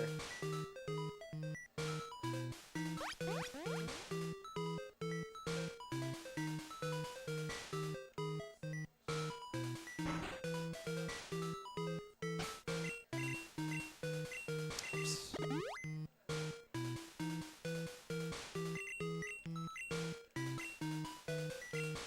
No, I keep making this mistake.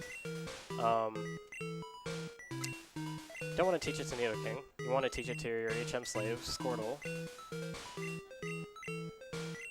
I have done, like, the last 4 runs that I've done of this, I've accidentally tried to teach Strength to Nidoking. That's a problem that I keep having. It's pretty embarrassing.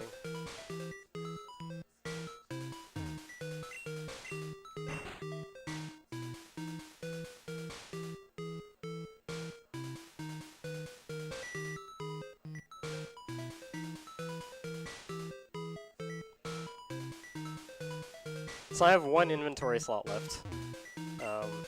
I'm gonna grab 2 rare candies here, and those are gonna go in that last inventory slot. You can only carry up to 20 items in Gen 1, which is kind of annoying. So I need to use these 2 candies before I can pick up the secret key. So I'll use those now. And then once I pick up the secret key, I'll have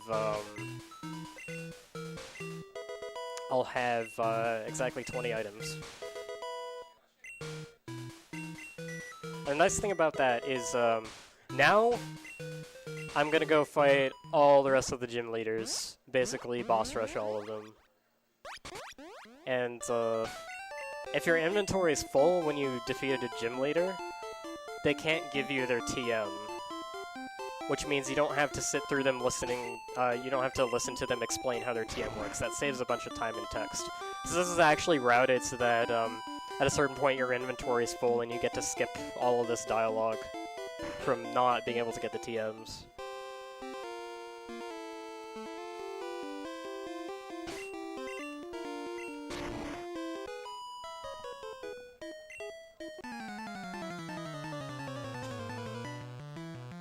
we were intended to fight Erica much, much earlier than this.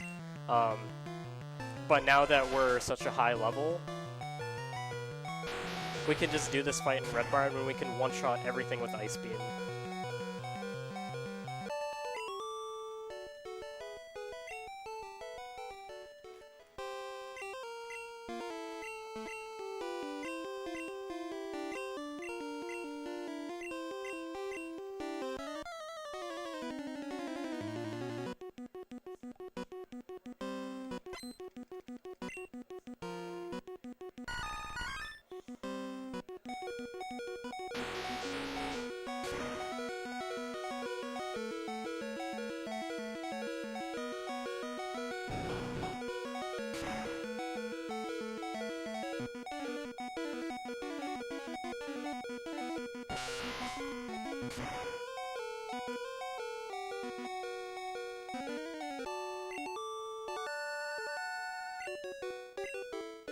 So one thing I suppose I'll explain now, and this may be jinxing myself, but some of you may be familiar with the concept of Gen 1 misses.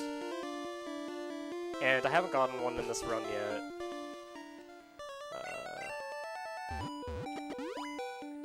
But basically, the code for whether you hit or not, it uses I think a less than.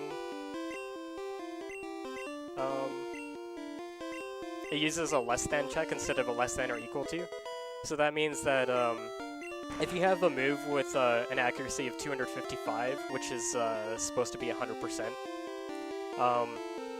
game rolls a number between 0 and 255 to see if you hit or not. And if the number you roll is equal to or more, I think, yeah, equal or greater than the accuracy of the move, then you miss. So you have moves that are supposed to be 100% hit. They have 255 accuracy in the game, and you roll the highest number possible, which is a 255, and it sees, oh, you rolled equal to the move's accuracy, so that's a miss. Having it equal is a miss. I don't think I explained that well, but you probably get the idea. So basically,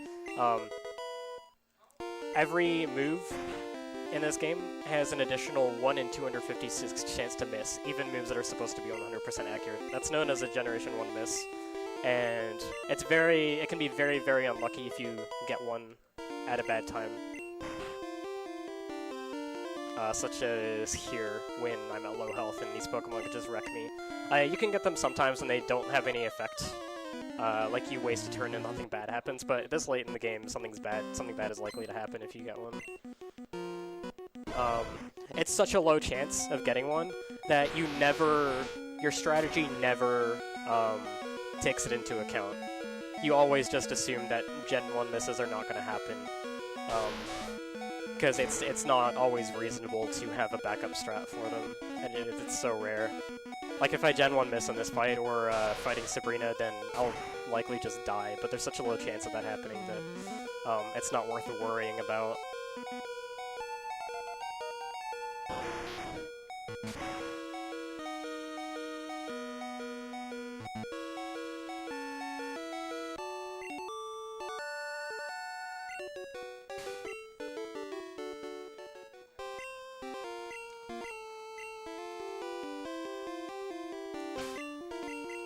Okay, so now I'm gonna go fight Sabrina. This fight used to be really scary before we had RNG manipulation for Nidoran stats, because if your Nidoran had bad speed, then the Carbos you can pick up throughout the game, I'm going the wrong way. The Carbos you can pick up throughout the game will not be enough to outspeed Sabrina's final Alakazam. So that actually means if you have bad speed, you need to use an X speed at some time during the fight. And all of Sabrina's Pokemon are Psychic. So if one of them uses a damaging move on you, that's bad news for you if you're trying to keep red bar. The safest Pokemon that we would try and use the X-Speed on is Mr. Mime because it only has 3 psychic moves, and 2 of them are non-damaging. It's got Light Barrier, it's got Barrier, it's got Light Screen, and it's got Confusion, and the one you don't want to see is Confusion. So we would X-Speed on that fight if our speed wasn't good enough. But now that we have perfect stats, we don't have to worry about that anymore, so we can just Earthquake this whole fight in peace. This is the main thing that would would be like, you get a low speed Nidoran and you just reset because you don't want to deal with having this huge risk an hour and a half into the run.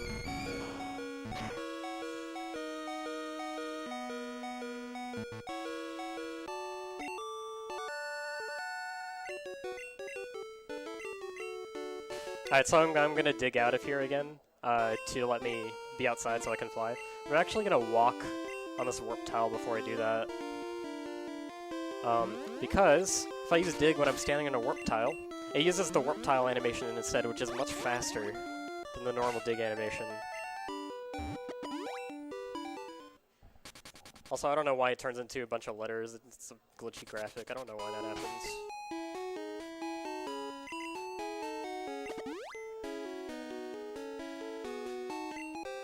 Out of Earthquake, so I need to Elixir again. And the remainder of my Elixirs will be for the Elite Four.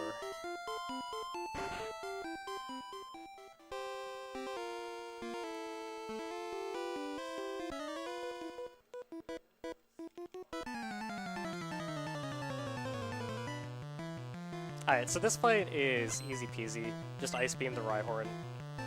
The next fight, you fight a Black Belt. He has a Machoke, a Machop, and another Machoke. That fight is, you have about a 1 in 8 chance to die if you're in Red Bar. Because the Machoke's no Karate Chop, and they're only about a 50% chance to die to an Earthquake. So if either of the Machokes live and they use Karate Chop, you might die. Now, Karate Chop is only going to kill you if it critical hits, but it's a high crit rate move, which means it has 8 times the normal crit rate.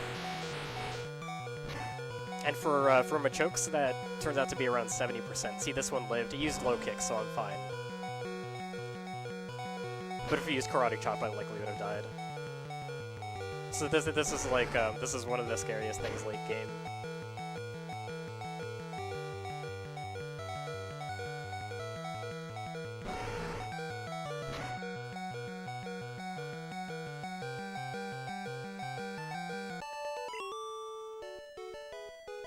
All right.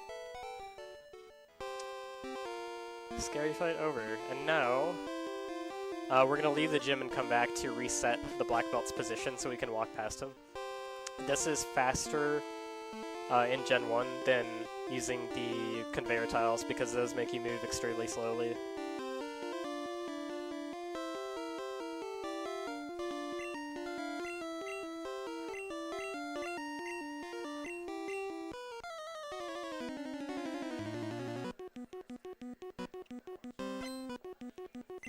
Alright, so Giovanni, final gym leader, completely harmless.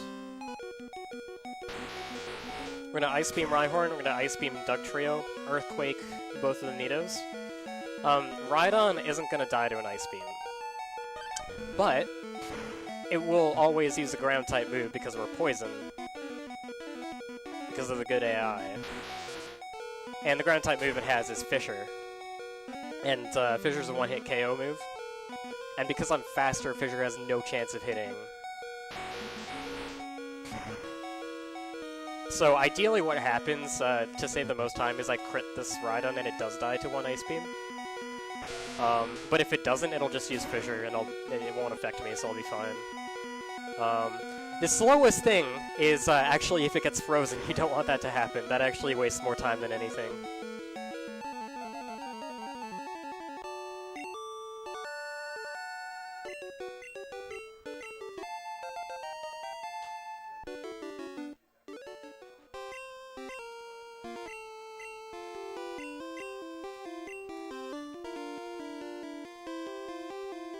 Alright, so now I have all 8 badges ready to go to Victory Road, the Elite Four, all that stuff.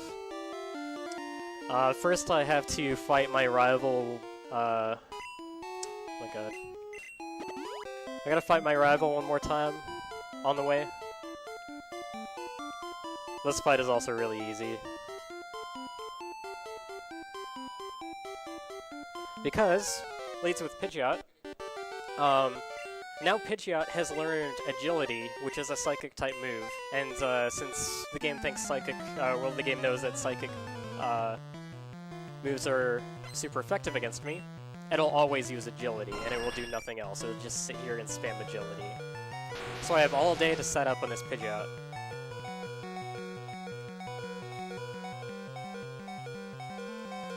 And it won't do anything to me.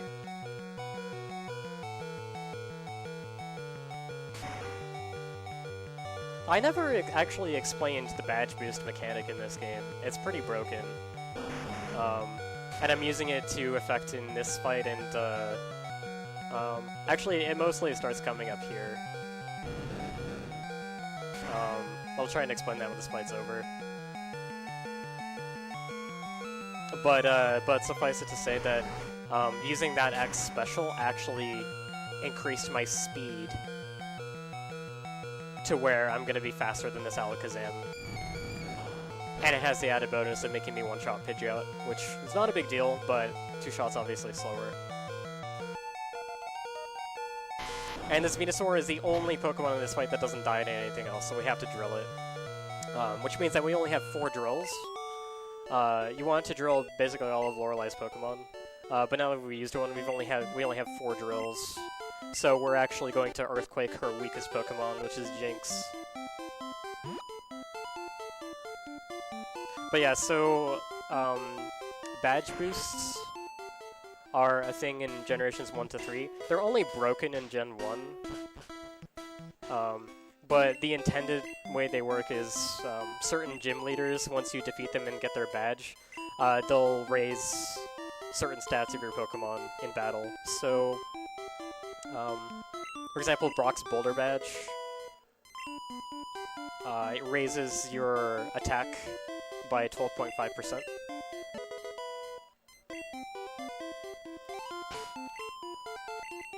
That's not what I wanted to do.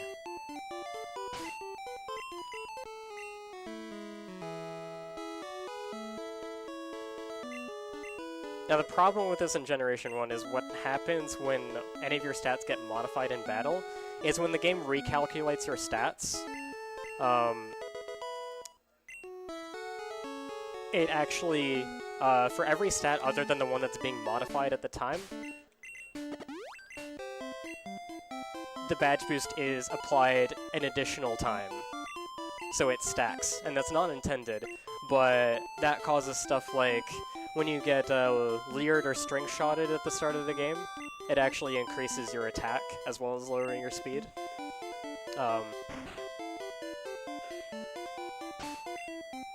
As well as when I use like an X special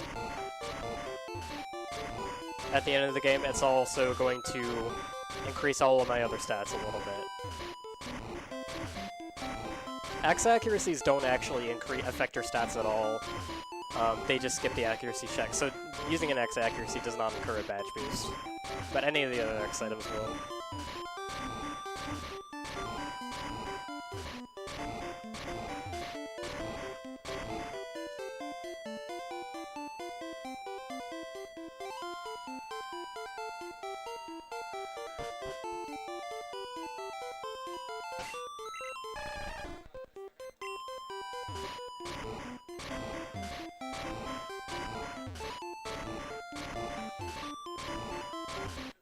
So just got some very anti-hype boulder pushing here. Oops.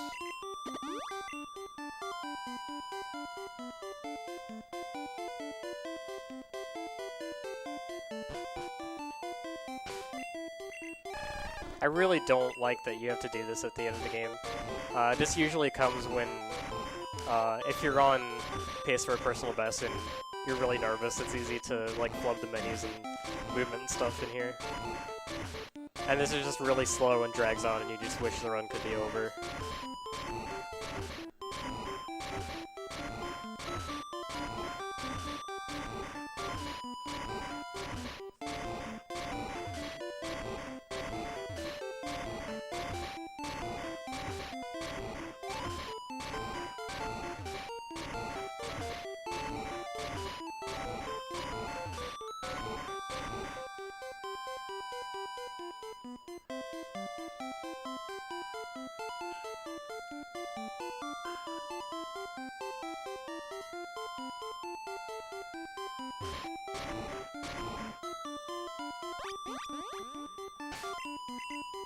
Oops.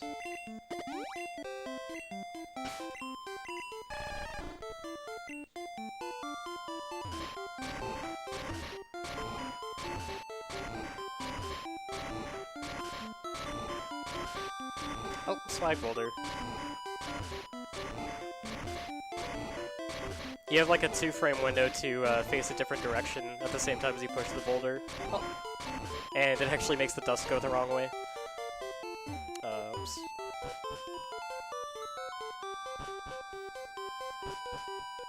Well, that's just for swag, it doesn't actually do anything.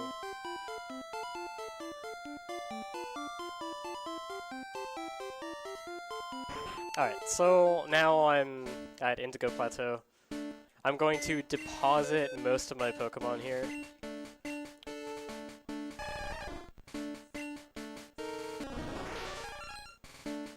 And the reason I do that is it saves time in the Hall of Fame cutscene. The Hall of Fame cutscene counts towards your in-game time since the in-game time appears after it. And when the community transitioned from in-game time to using real time, they didn't want to punish already existing runs for depositing Pokemon on the PC. So the real time ends at that point as well. So depositing in the PC still saves time. So the reason I kept my flyer is that I can manipulate. It's always going to use a super effective move against my flyer, which is Aurora Beam. And Dugong will always use Rest on turn 2. So by burning that turn, by sacrificing my flyer, I can guarantee that I can use an X accuracy without dying here.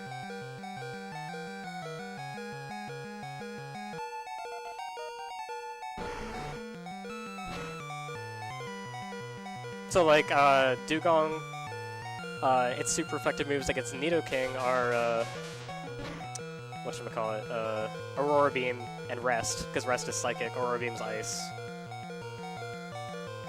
But on turn 2, Pokemon tend to favor status moves, or like I guess like beneficial moves, moves it would use on itself. And I think that's also an error. I think that it's supposed to prefer those moves on turn 1. But yeah, this game was not coded very well.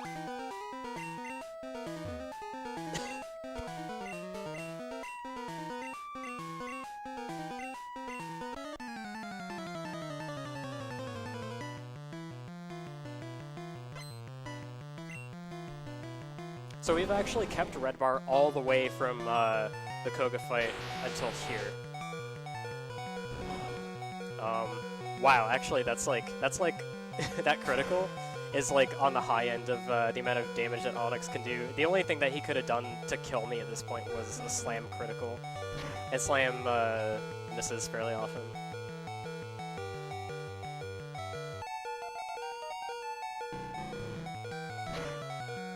We actually use Ice Beam to kill the Onyxes rather than Horn Drill, because Horn Drill is a normal type move, and using the normal type move will incur not very effective text. In addition to the one-hit KO text, that looks pretty funny. One-hit KO, it's not very effective, but it is slightly faster to Ice Beam them instead.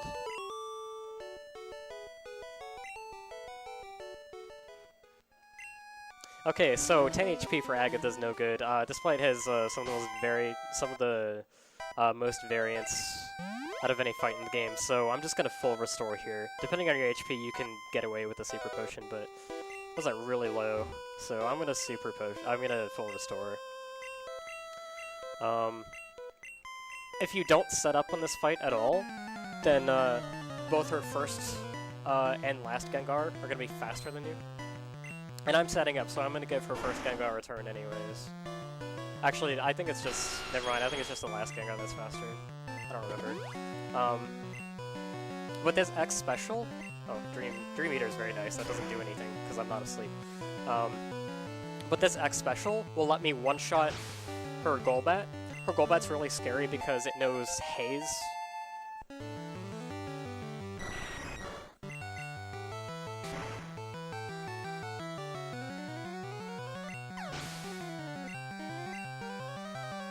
And Haze will remove all of your X items.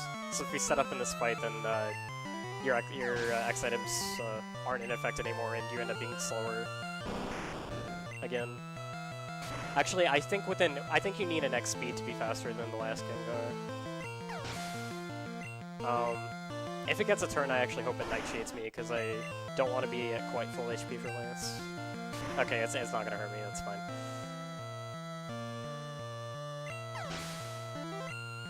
So unfortunately, I didn't take any damage during that fight. That means I can't set up very well for Red Bar from here on out, but that's fine. It just means there's a lot less risk from here on out.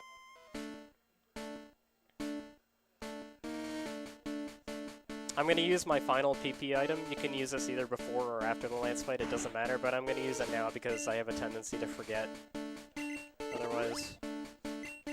I'm also going to save here. Because what we do on Lance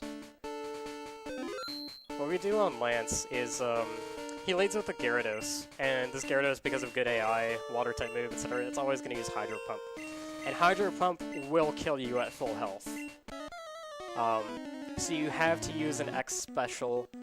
Actually, what I can do from here, I'm gonna use an X speed.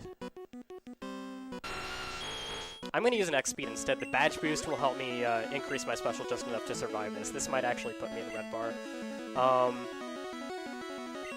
Well, okay, he missed Hydro Pump, so I'm not going to risk that again. But,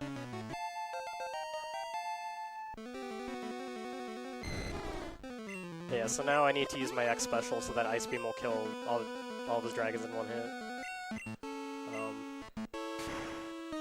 But yeah, so that Hydro Pump at the start, you basically play around it hitting you because it will not do anything besides Hydro Pump, and that's usually going to hit. So you can manipulate your HP to the point where it'll put you in Red Bar, hopefully, and then you can kind of work from there. There's no danger for the rest of this fight. And since I'm at full health, there's actually no danger from the champion fight as well. But if you keep Red Bar for the champion fight, there's actually like a 1 in 3 chance you'll die, depending on how low your HP is.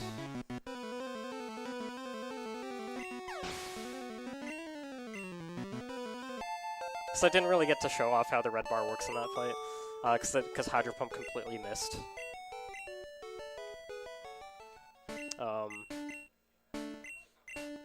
But basically, you usually need an X special to tank it. If you're at full health, then you can also barely survive with the badge boost from another X item, which I used an X speed because I also need one to be faster than his dragons. So this fight, all you have to do for this fight is you have to set up an X accuracy and an X special. The X special is gonna boost my speed to where I'm faster than Alakazam. That's all I need to do. This can be scary, so if I was in Red Bar here, this would be scary, because Pidgeot can do 4 things. The things you don't want to see are Wing Attack and Sky Attack, most damaging attack. This will do around 90 damage if it doesn't crit. And it didn't. But if I were in Red Bar, I would not have survived a turn 1 Sky Attack like that. That would have just ended me. If you're at low health, also double Wing Attack or critical hit Wing Attack is something that will kill you. So if you're at low health, it's a risk that you weigh. Trying to get those 2 X item uses in, and hoping that Pidgeot doesn't kill you in the process. Turn 1 Sky Attack is the worst thing that can happen if you're at low health. So I guess it's fortunate that I'm at high health for this. But yeah, unfortunately I don't get to have red bar for this fight because of that. And red bar actually saves a bit more time in this fight than it does in another fight because the animations turn themselves back on for the height. And red bar skips some of the sounds that play during the animations as well.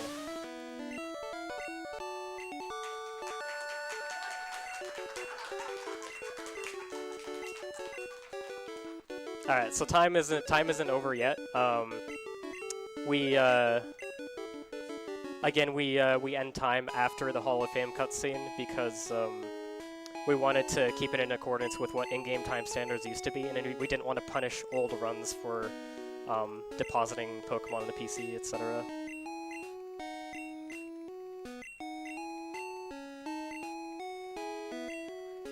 If I hadn't died to Brock so much earlier in this run, this would have been a pretty easy sub too. But unfortunately, this run started off very, very rough.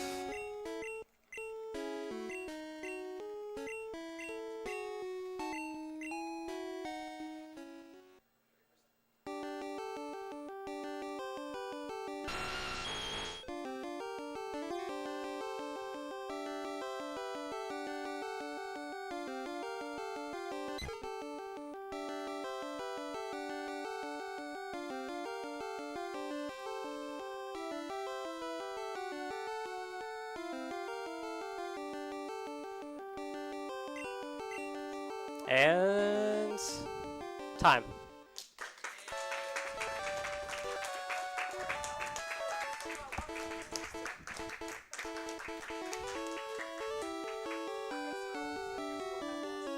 I don't have anything left to do. I don't know what Oak's talking about. Anyways, that was Pokemon Red, any % glitchless. Hope